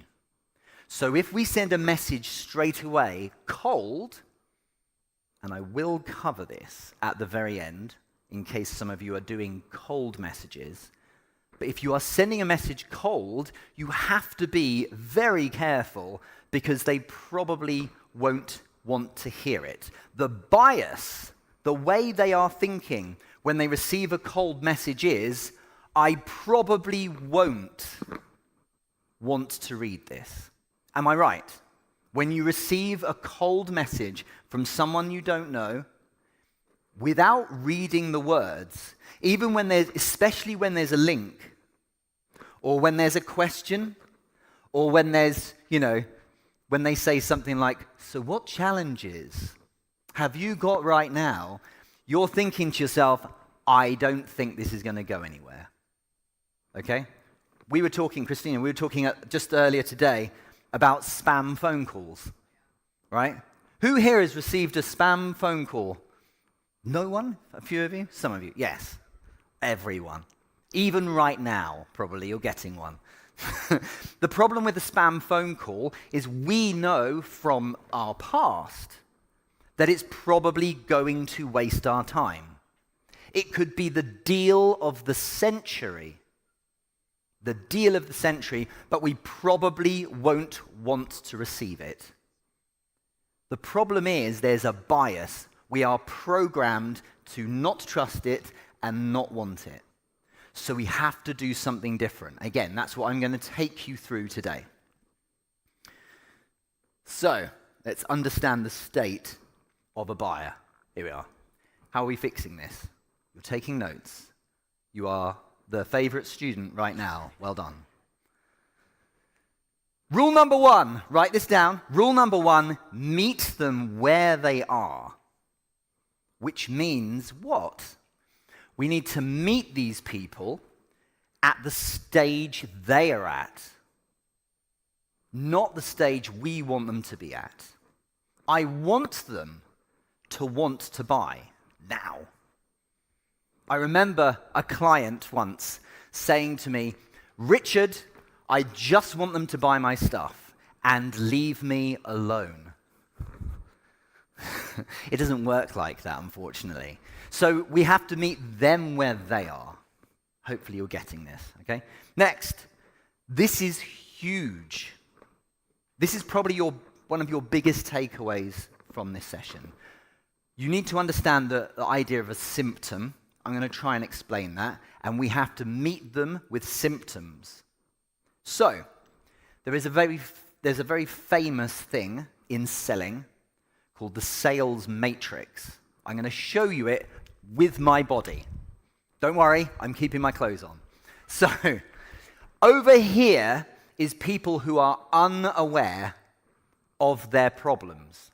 They are completely unaware. Over here is people who are problem aware.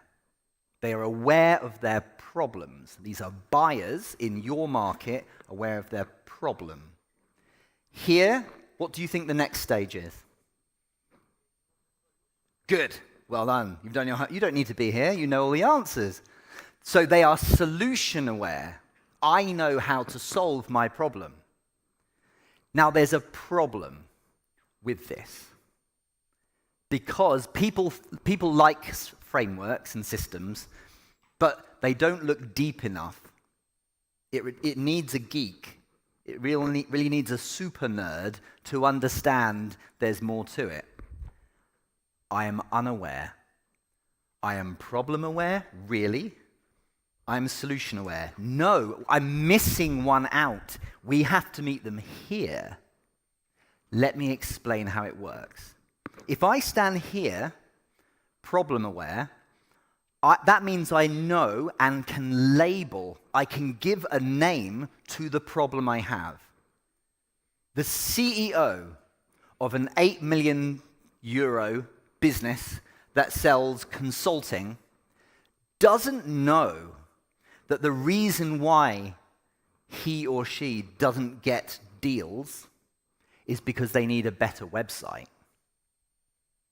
That's the problem, perhaps, and they might now know the solution. We need to understand symptoms. So let me give you a good example. If I have a cough and a wheezy chest, I don't know my problem. I have bronchitis. Bronchitis is what my doctor will tell me I have. I don't know the name of it. I don't know what the problem is. I don't know what the solution is. What's the solution going to be? Antibiotics. Medicine. I don't know what the solution is. So how do we meet them where they are? We meet them here at symptoms. Every single buyer you have, when you connect with them, even the first time, they are experiencing something. They're experiencing their symptoms. I know I have a wheezy chest, and I know I have a cough. I don't know it's bronchitis problem, and I don't know it's antibiotics or a pill that I need, the solution. Does that make sense? So you have to ask yourself, what are the symptoms they're experiencing? What are the things that represent their problems? So here's how you do it. Don't do it now. Do it when you get home, but write this down. Firstly, start with your solutions. You will write down, when you get home, what are my 1, 2, 3, 5 solutions that my organization sells on a piece of paper. The next column over, what problems does that solution solve? So maybe for each solution, there are 3 or 4 problems. Got it? Then here, what are the symptoms? How does that problem show up? I'll give you a helping hand. Because you need to show that you get them. You need to show them in your content and in your messages that you understand their world before they'll understand yours. So, a great way to understand the symptoms so that we can be effective in the messages is to think about the frustrations. I'm frustrated, it's not working. I don't know why, and I don't know the solution, but I'm feeling the frustrations. Why does no one buy from me? I'm getting traffic on my website. Why can I not sell my coaching? I get impressions on my posts. These are all frustrations. I've worked on my personal brand and optimized my LinkedIn profile, but no one seems to care. Symptoms. I don't know what that represents, problem, and I certainly don't know the solution. When you meet them there, they feel, you get me, you understand me. And this is where a connection can be made. The majority, most people are in the symptom and frustration space. This many people are in symptoms. I'm making noise. Can you hear me okay? Cool. Make sense? If you are targeting people through solutions, you'll get like 1, 2 a month. Not good enough. You need to meet them there. You have more to work with. And here is the perfect way to do it. How do they say it to themselves in here? What is their inner dialogue? Which means, what are the words they use with themselves? I remember years ago, a wonderful woman who became a customer of mine, and she was getting, this is true, she had about 250,000 followers on LinkedIn about 4 years ago, and she would get 1 million impressions a week of her content. And she said to me this, she said, Richard, all my friends think I'm crushing it on LinkedIn, but I'm stone cold broke. Broke. She had all this frustration.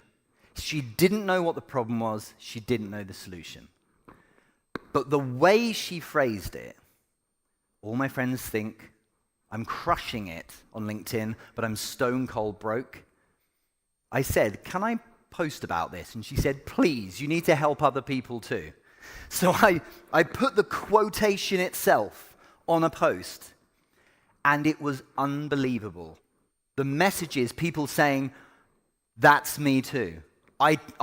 You totally get it. That's exactly how I feel. I'm bored, someone said. I'm bored of these lessons and courses teaching me how to get more views and likes. I have no clients. That's what I need. And so when you write it their way, using their language, it resonates. It makes sense to them. If I took what she said and I changed it into my words, it wouldn't land as well. You need to use the language of the buyer, not the specialist. Make sense? So no jargon, no buzzwords that only I understand. Use the wording that they use. So your homework, once you've worked out the symptoms, is to ask yourself, how do my customers say it? How do they describe their frustrations? And if you don't know, what do? Ask them. One of the most powerful things you can do is speak to your customers. So this is setting the scene. Now I'm much more tuned into what they think. It could be the most profitable week of the year for you if you interact with them and dare to interview them or ask your existing customers what they're feeling and thinking. Another tip here, just before we get into this, is I want you to have this idea, when we look at content to feed into the direct messages, this idea of evolving the mainstream held view. Let me explain what it means. The mainstream view is what everyone like you tends to say and is what most of your buyers tend to think. But your job is to say, but also there's this thing. There's a twist or an evolution. There is another way of looking at it. So what we want to say to these buyers is, I see you, and I know that you think that this is what's going on, but there's this thing you should know about. And that creates curiosity, and now they want to learn from you a bit more. So let me give you a quick example. In my world, the mainstream held belief, I'm sure you've all heard of this, the mainstream held belief in my world is just get more followers, just give more value, just get more impressions, just get more reach, and everything will be fine. So I meet the buyers at, you know how everyone's saying just get more reach? But what about engagement? That turns into conversions. What about how to take that reach and turn it into a buyer? And all these frustrated people, currently close to 250 businesses are in one of my programs. They all say, yes, that's the problem. That's what I'm feeling. They're all telling me, just get more likes, just get more reach. But I need to understand what to do next. And that's where I meet them. Okay? Do you think you can do that with your world as well? It's something to practice and work on. So, a successful DM, direct message, a successful message starts before the messages. It's in the thinking first, as I've shown you. And then, this is running out of battery, but it's, hey, we're almost at the end of the day. Well, there we are. So, but the ideal is we want to take these people and have them step in our direction first. The ideal way to do this whole thing is to get them, the buyers, to step in our direction, right? You want them to come into your shop. Even a tiny step in your direction is something we can work with. And that's what I really want to show you today. If they run at you, throwing money at you, saying, how can I buy today? Well, I think you'll be okay. I'm here to help you with the people who are like, interesting. They're the ones we want to connect with and do something special with. So, a successful, write this bit down, get your pens. A successful interaction in the messages starts with your content, not a DM. And then some nudges, kicks, nudges, gentle pushes from you. Gentle, but nudges them along. Your job is to create some interest and curiosity. Remember, humans who don't know you will not trust you at the start. But if you can create curiosity, they will look at you. After my first talk, about 4 hours ago, I had a bet with myself. I do this every time after a talk. I knew that people would look at my profile on LinkedIn, and I checked, and there you all were. Why? Because people watch you, and they say, that was interesting. Who's this Richard guy? I'll have a look. Or they think, he's an idiot. I hate English people. And who's this guy? I hope he doesn't come back. How do I block him? Either way, I'm creating some curiosity, okay? So you have to have a reason to start a conversation. Understanding the basic start point of a sell is understanding you have to have a reason to start a conversation. And we're going to create that with 3 types of content, and then there's a 4-step process after. So, this is me. There's lots of ways to do content, but here are my 3 types of content, super quick, so you can see this is how I do it. The first type of content is tactical value. It is valuable, but it is tactical. It's here's how you can try and do a thing. I'm using language, words in my posts that represent how they're feeling and what they're saying to themselves, and I'm giving them a sense of here's some things you can try. One of the things I sell people on is how to close in the DMs. It's why I'm here, you know? And so here's a carousel my team has built on how to sell in the DMs. It's kind of easy, right? But I'm meeting them at, I see you. I know this is how you're feeling. Here's what we do next. I'm being helpful with my value. The second type, this is the big one that has the most impact. I challenge the mainstream. The mainstream means what they tend to think is true. Here's how you do it. You don't say, everything you think is wrong. No. You say, yes, I see what you think, but there's also this thing. There's a twist. There's something extra.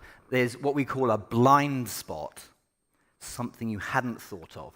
When you write these posts, all you're saying is, I think you think this, but here is the extra bit you may not have thought of. What do you think that does for your positioning in front of the buyers? It makes you seem like more of an expert. Because people don't just buy from you because you could help. They buy from you because they see you as someone they're looking up to, as an expert, someone who can really help. Because there are too many options. So writing like this makes them think to themselves, now this person thinks a bit higher than the average person. So don't tell your buyers that everyone is wrong except you. That's too hard. Say, I see everyone else, but here's the additional thing no one's mentioned. Okay? You know, if you look at this post, when someone says, that content is amazing. They are thinking, it looks good, I get lots of likes, and they have comments. I'm thinking, did it stimulate conversation? Did it create new relationships? How well did it convert? What's happening is the buyer is thinking, yes, that's how to look at it. And now I'm creating a moment where I can start a conversation with them. It has to start here with an awareness of how they are thinking and feeling when they're just scrolling. Okay? The third type, which you may have seen the term a lot, is this idea of positioning you as a thought leader. Has anyone heard the term thought leader? It's a term that changes all the time, but basically, you're the person that knows best as the expert. That's kind of what we're saying here. Thought leadership posts can be written easily, and you can sound like anyone else. If you can, you should try and add a visual, a picture of you, because the visual helps them think this person maybe is, important enough and knows what they're talking about. Can you see the first line of this post? Can you read that?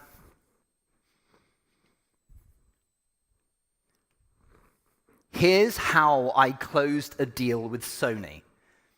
This is a really important point about AI. AI writes value. Value nowadays is cheap. Value is easy. AI, please write a post for me saying 5 ways to close a sale. Done. Easy. Value is what AI does. So value isn't good enough anymore. What you can all do, which is superior, it is better than value, is insight.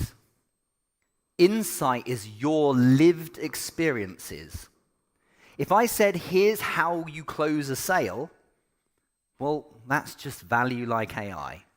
But when I say, here's how I closed a deal with Sony, that's insight from my lived experience, and it's thought leadership because, hey, Sony's kind of cool. It was a tiny deal. It wasn't that great, but it's Sony. You see my point? So now the buyer's going, that could be useful, and this guy did it, and wow, Sony's cool. So all the other people selling how to sell on LinkedIn, now they're not so interesting because I'm the thought leader. So ask yourself, what things could you talk about? Number of years in experience, clients you've worked with, a customer who did a great thing, maybe a great result you gave someone. Now you look impressive. So, let's get into the DMs. To create a conversation, we have to look out for their interaction with us in some form. So the first step is actually from them. Now, a lot of people are looking in their DMs, in their inbox, where are all the leads? It doesn't work quite like that. I'm going to explain. So, the first thing we need to do with our posts is create a feeling from those buyers of, I think I want to engage with this. We can use a call to action on the post. That call to action will be a reason why they might write something in the comments. A call to feel is something profound and emotional that might make them feel, wow, that's an amazing moment. Have you heard of a mic drop before? A mic drop moment? You say something really profound, and they think, oh, I have to write something. Your job is to get some interaction. But, we have to be careful with what we're asking them to do. If you do a great post, and then at the end you write, if this was interesting, click on this link and we can book a call. And, we can talk about my deals I can do with you. It's just too full on, okay? It will scare them off. This is a fragile moment. This is a delicate moment. They have just taken one step in your direction by looking at your post. Our job is to give them a low pressure reason to step forward. Okay? So we're using language here. Look, who in your opinion stimulates their audience like this? So I'm just asking them to write something. Or at the end of this call to feel, at the bottom of the post, I wrote something nice from my heart. I said, you're all awesome. And loads of people go, that's really nice. I'll write something. So, we have to give people a reason to want to step forward, but low pressure, so it can be something really simple. I want to create a call to feel now. So can I ask you all to stand up, please? You don't have to leave yet, just stand up, if you can. And I have my phone, and on my phone I have a camera. And on the camera, I can do this. And I want you, after the count of 3, to shout, "We love Infestival." 1, 2, 3. There we are. Now I can sit down. Well done. Well done. So what I can do now is I can write a post about Infestival. But if I just wrote about Infestival, then my buyers might be like, oh, he did a talk. But if I write about the experience and what I learned and what I feel the people here need and what their reactions have been to different things I've said, and then I have the picture, it's a call to feel something. I've created an emotion. So now, my buyers are more likely to interact, not definite. Next, we want to bring the elegance, though. So I want to give you another example of calls to action. If you want to understand more about my program, you can DM this word, but crucially, look what I've written. I'll share more info. Or I will write something like, comment this thing, and I'll send you the next steps. Or at the bottom of the last one, comment, show me, and I'll send the info. None of it is, and we'll book a call. It's, I'll send you things. You have control. Okay? So I'm doing this in the comments or in the post. And I'm trying my best to consider that if in real life I was speaking to someone, if I said, if you want something, I'm happy to give it to you. That's all. But if I said to one of you out there, here's a web link, do you want to go to this web link? You're like, no, I'm all right, thank you. Or you might be polite, but you wouldn't go on it. So I need to be thinking about what real life feels like. What would you say to someone in real life? A really good idea is to test it. Say it to someone you know. Or say it to yourself. Say it out loud. Would I respond to this? We have to take our cues from real life. They are not ready to buy yet.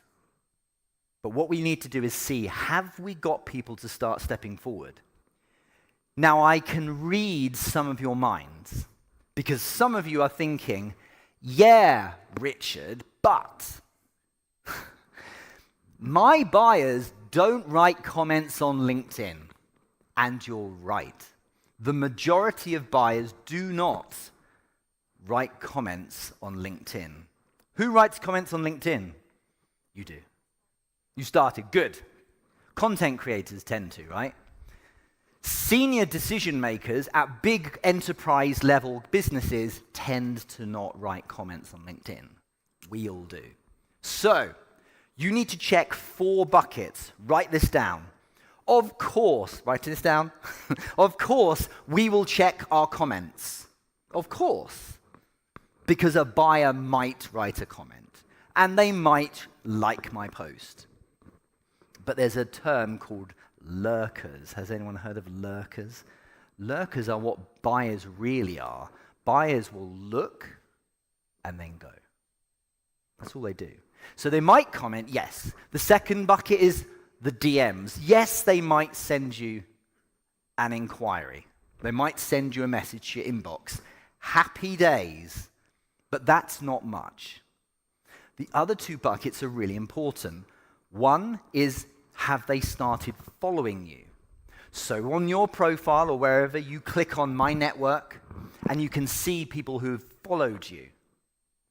But the number one place you should be looking for your buyers, after you've done a piece of content, is the profile views. Here's what a buyer, a senior buyer, who is a human, tends to do. They're here in symptoms, with their frustrations. They read your post. Interesting. Who's this Richard guy? Click. They're on my profile. And they look, and then they're gone. That's it. That's what happens. The majority of my deals come from people who look and are gone. Because, so an example, both of my sisters, one works in London in insurance, big corporate job. My other sister works in San Francisco in tech, in Autodesk, big corporate job. Both of them have told me, Richard, I would never write a comment on the post. No chance. But they have budgets, and they look at me, and then they look at my profile, and then they're gone.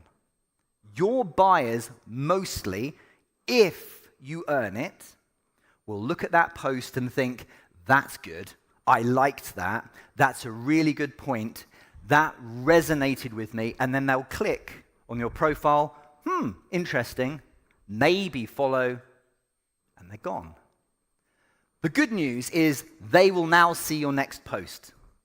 LinkedIn will say, let's give them another post then. Excellent. I tested this in Spain, in Valencia, where the weather was nicer than Slovakia. 10 days ago, we had some people, they all looked at my profile, they went to my profile and did nothing. 20 minutes later, I said, refresh your newsfeed. Whose post was in their newsfeed? Mine. It works. It's incredible. So your job is, remember the session earlier, those of you who came. So remember, find the right people, bring them in, say the right things to stimulate interaction. But even if they just look, we've got them. Because LinkedIn will tell you who looked at your profile. Yes, you might need to get the premium account. $50 for premium business pays for itself.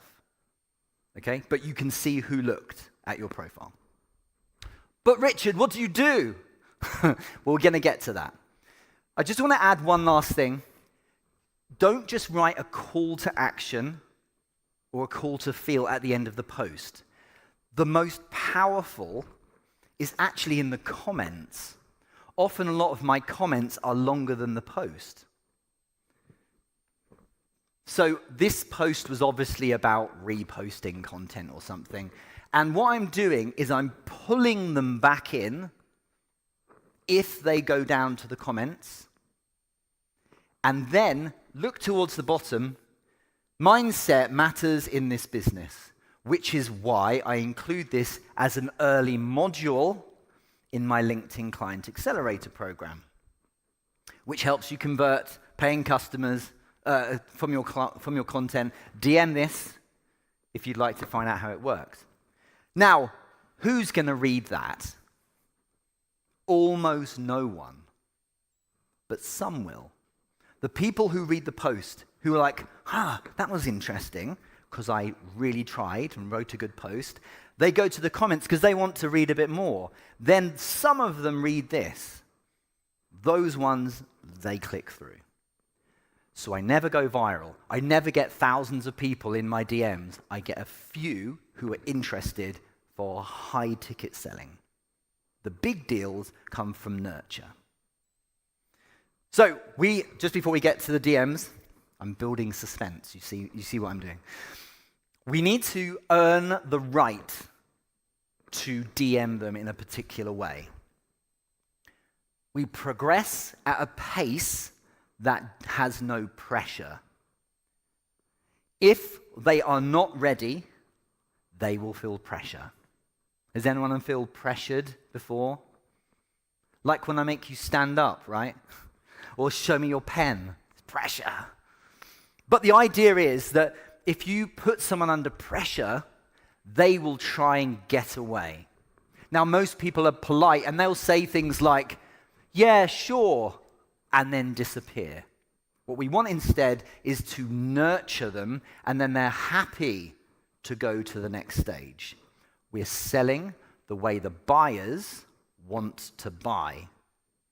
Pressure is how I want to sell, but nurture, so relaxed, organic, human interaction is how they want to buy. Now, the good news is the DMs are simple. I promise. It's not hard. 4 steps. Are you ready? Finally. But can you see why I had to do this first? You have to set the scene. You have to show you understand their frustrations. You have to say the right kind of content. I want you thinking to yourself, why am I posting this? Oh, because it might get me more likes. Really? Or is it something that might stimulate the right people seeing you in the right way? So let's do this. Step number 1, approach and isolate the thing that they did. You can take a photo and then do Google Translate if you want. So what did they do? After my piece of content, what did they do? Did they like my content? Did they vote in a poll? Did they click yes or no? Did they comment on my post? Did they follow me? Did they follow my company page? Or the big one, did they view my profile? What does it mean about your content if they did none of these things? Your content sucks. So you have to improve it. The good news is it's the truthful feedback from the market. If you can get your post sent out and no one cares, that's on you. Sorry. But the good news is you can fix it because you are the one who writes the post. Now, I'm going to give you a quick bit of school on how to write a message. All messages have 2 things. 1, they acknowledge, so they show an awareness of what's happened or what they said or what they did.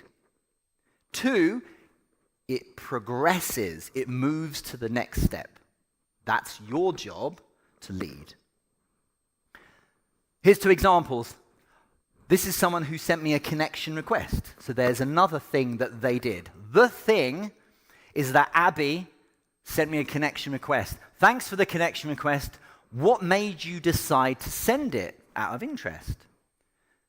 The first bit, thanks for the connection request, is me acknowledging it. Thank you for doing it. Reasonable, right? What made you decide to send it is progressing to the next stage. Always ask a reasonable question. If you owned a shop selling plates with orange peel, and I walk into your shop like this, you're not going to sit there and do nothing. You're going to go, thanks for coming in. You interested in orange peel? Of course not. And I leave. But you wouldn't do nothing. I wouldn't walk in and he just sits there looking at me. So you have to do something. The bottom one, hey Ashley, I saw you checked out my profile a few minutes ago. That's a bit thirsty, Richard, isn't it? No, they don't care. Don't overthink it. Was there anything in particular that caught your eye? A reasonable question. Not, what challenges have you got in your business right now? Here's a bit about me. No. It's the first message. Is there anything in particular that caught your eye? Got it? That's it. Nothing more. Don't get too excited. Step number 2, their reply. They will reply. Step number 2, after we've isolated the thing they did and asked them about it, step 2 is asking what I call the specific question. A specific question. Our replies, remember, must have an acknowledgement. So what did they say? Because it's rude in a conversation to not recognize the thing the person said or done. And then 2, progress the conversation. So if you look here, there's someone called Mega. Thanks for the connection request. I really appreciate it. What made you decide to send it out of interest? Hi, thanks for accepting the connection. I'm happy to connect. I saw your valuable comment on a post and really liked it. Normal human behavior, right? Imagine if I write, thanks. Where are we going now? Nowhere. My job is to lead, okay? They might lead, brilliant, but normally they don't. So what we're looking out for, these are your 5 cues, we're looking out for 5 things in the buyers and how they interact. This is when I know in messages I have won. Write these down. The 2 explicit cues, so the 2 obvious cues, and a cue is a sign. You know in poker, if someone is bluffing, they get all twitchy. It's called a tell. We're looking for tells, okay? The first one is someone shares a struggle, something wrong, something they can't fix. That is a big tell. It's a big cue. No one shares a struggle unless they want it fixed. Number 2, does someone compliment you? Do they say something nice? No one will compliment you unless they look up to you, if they're impressed with you. So we're looking out for these 2 things. But there are 3 other subtle, small, tiny cues as well. 1 is, do they give you lots of detail? If someone writes, well, the post was okay, I haven't got much to work with. I can still do it, but I haven't got much to work with. If someone writes, oh my God, and then paragraphs, like an essay, with detail on how important my post was, changing their world, that's very exciting. That's really useful for me. I need to see, has this new person opened up and given me detail? The second one is, are they giving long answers? Do they write a lot? Very big sign. You can tell I've done a lot of selling and listening and seeing how people write. It's important to look for these things. And the third one is, are they keen? Are they energetic? If I send you a comment like this, and you reply with a unicorn emoji and exclamation marks and capital writing, big letters, that's you being keen and excited. I want to look out for these things. Not everyone does it, but these are helpful. When you see them, your brain should say, okay, we might have something. They're not all going to say, can I buy your thing, please? That you need to fish. It's very gentle, okay? Next. Remember to isolate, so take that one thing they've done and move to the next stage. Thanks for the connection request. I really appreciate it. What made you decide to send it? And can you see Mega has written, and there's the compliment, I saw your valuable comment on a post and really liked it. You can't do much with that, right? Can't do much with that. Wrong. You can. This is perfect. So I'm going to take the thing that they said, whatever they said, and ask them about that. Thanks for sharing this. Acknowledge. Then progress. Move on. Take it to the next stage. What was it about the comment that resonated? I saw your valuable comment and really liked it. Why did you like it? What was it about the comment you liked? This is called a normal human conversation. This is all we need to do. They will share more detail. So, when they answer that, and by the way, 5 a day, this is all you're doing. Not hundreds, you do 5. You might get 1 or 2 that go through the sequence. When they answer, your job is to ask one more question to take it a bit deeper. So what have you tried? Why do you think you have that feeling? Can you elaborate? Can you expand, please? What do you think the solution is? Why do you think that's happening? All it is you ask a what or a why question. Find the thing. Then, once you've isolated it, ask a specific question. Then one more question, what or why. They will reply, and then we have to go. We have to get out. Otherwise, they'll say, look, what's with all the questions? Okay? So we need to move on. The DMs are a moment. Their response will probably be, because, hey, we're not best friends yet. The response, and look at that GIF, isn't that cool? I'm proud of that, I made that. Their response will be, I don't even know, or I suppose it's because, and they'll explain a bit further. But the answer to the question they give, that answer will represent somewhat what their need is. Whatever they say, that's when we pivot out. We get out of the DMs onto a call. Because what's happened is content, interesting. Click on profile. Now, interesting. Then you say, hey, thanks for looking at the profile. And they say, it's because of that content. And you ask why. And they say, because of that bit in particular. And then you say, look, that's what we do really well. I've got a few minutes at this time tomorrow. If you're free, shall we explore how it would look if I helped you with this?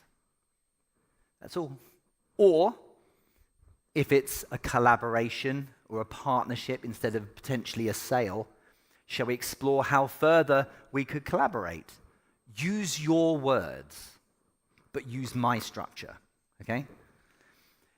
But the bottom line, that last line, is the killer line. It's brilliant. Also, wouldn't it be great to connect properly, don't you think? What you're saying is, why are we doing this in the DMs when we can get on a call?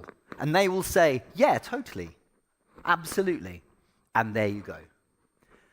5 interactions a day, 1 or 2, you need to practice, but 1 or 2 will get to this. You will you will schedule 1 call a day. That's all I do. Every day I say to myself, 1 call in my diary. There will be a deal. There will be a deal. There will be a deal.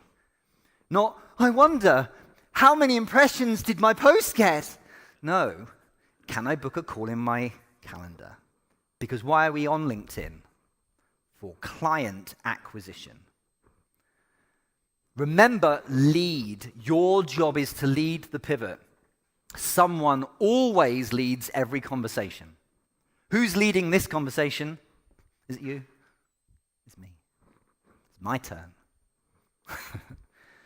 Okay, someone always leads every conversation. So the next steps must come from you. Hi, thanks for the message. And there it is. Look, let's grab 10 minutes together. I'll explain how it works. Are you open tomorrow, early afternoon? 2018, 8 years ago, when I started posting content, I just did this. Isn't it boring? Every day. But every day, I have new calls with new people. And I'm not hoping someone might sell themselves. I'm meeting them where they are. Okay? The next steps come from you. Just please remember this one true fact. You earned this. You earned this, so don't be scared to take them to a call or a meeting. They want to go to the next stage because of everything that's happened up until now. Okay? So don't be scared at the last minute. Don't run away. Don't cry. Just ask. Okay? Just to be really clear, they are stepping in our direction. So look carefully at the language I'm using. Would you like to explore? Explore is an amazing word. It's really low pressure. What it would look like if I helped with this. Remember, because of this sequence, they're showing that they want you to help. So help. A final word on cold outreach. Just one quick slide on this. If you're going to go cold with messages, this is my hero. Oren Klaff, has anyone heard of this guy? Maybe not. Oren Klaff is king of selling.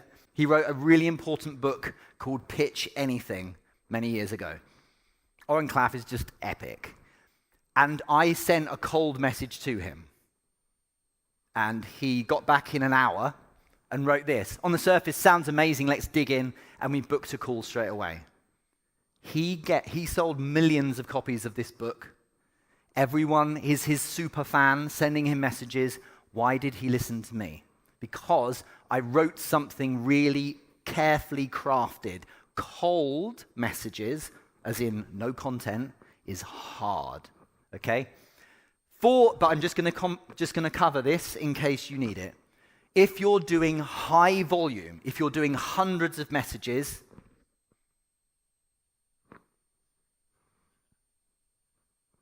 you're doing it wrong. You are. But I got lots out. Maybe it's the lottery approach. You're not selling, okay?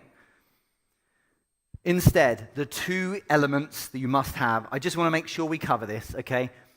Everyone will just do relevance. They do a cold message, and what they say is, "Hi, Oren.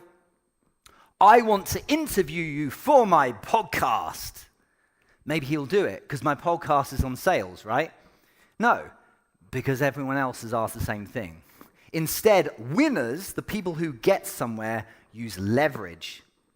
My leverage was, I have 100,000 followers, and in my community, which is focused on sales, I have 250 buyers who are this kind of net worth. He's like, yes, please.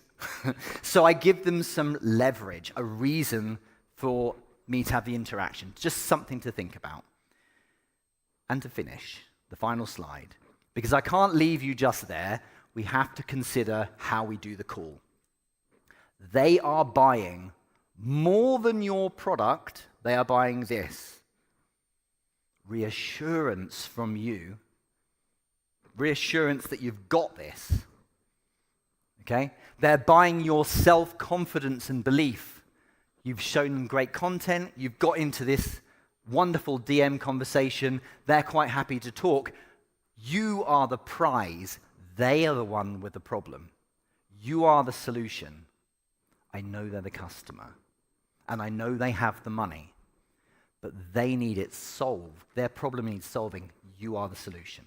So you are the prize. They get to interact with you. It's really important. Bring good energy, be welcoming, but confirm, show them you are who they think you are. What does that mean?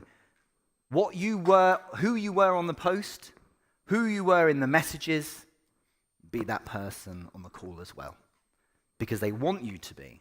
They need you to be. So reassure them, make them feel safe that you've got this, that you're the expert. I will stop there because it's dinner time.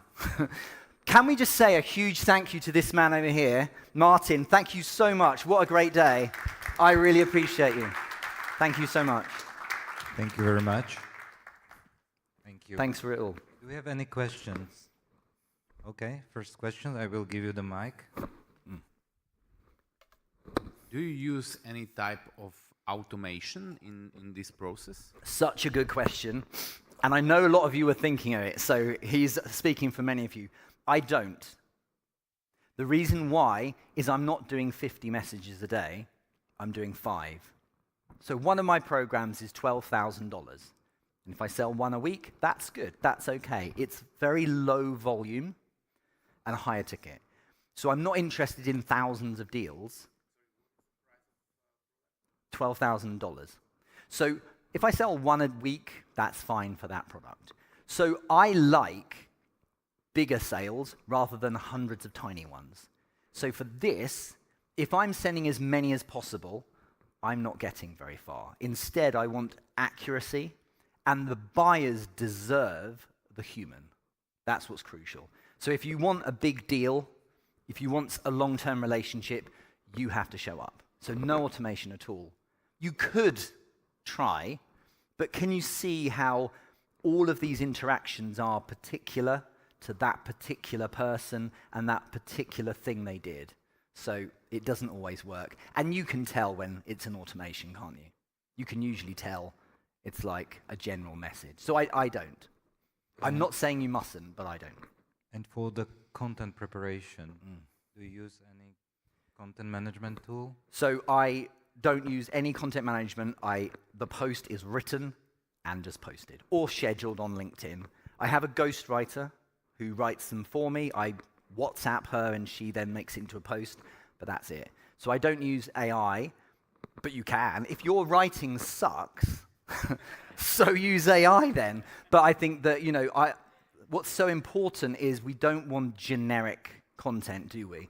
We have to consider what the buyer needs to hear. That's your particular buyers. How do they say it? So we have to kind of be that close to it, if that makes sense. Okay. Any other question from the audience? Yes. Okay.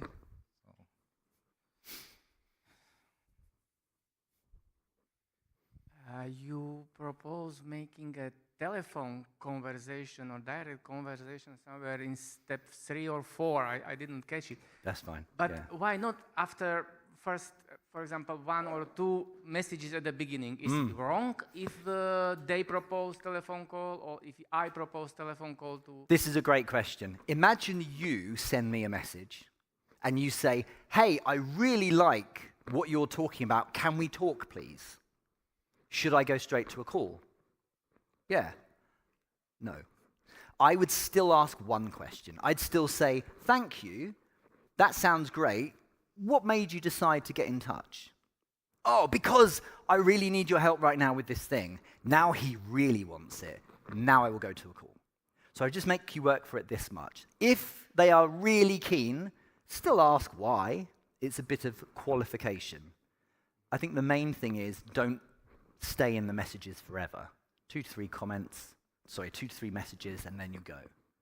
Just because people may feel that why this person doesn't want talking to me, is writing. Is there some AI behind or something like this? This is human contact. Especially in 2026, which is why we should be human and write it properly and make a mistake or a spelling mistake somewhere. But if someone really wants to go on a call with me, I'll still ask why.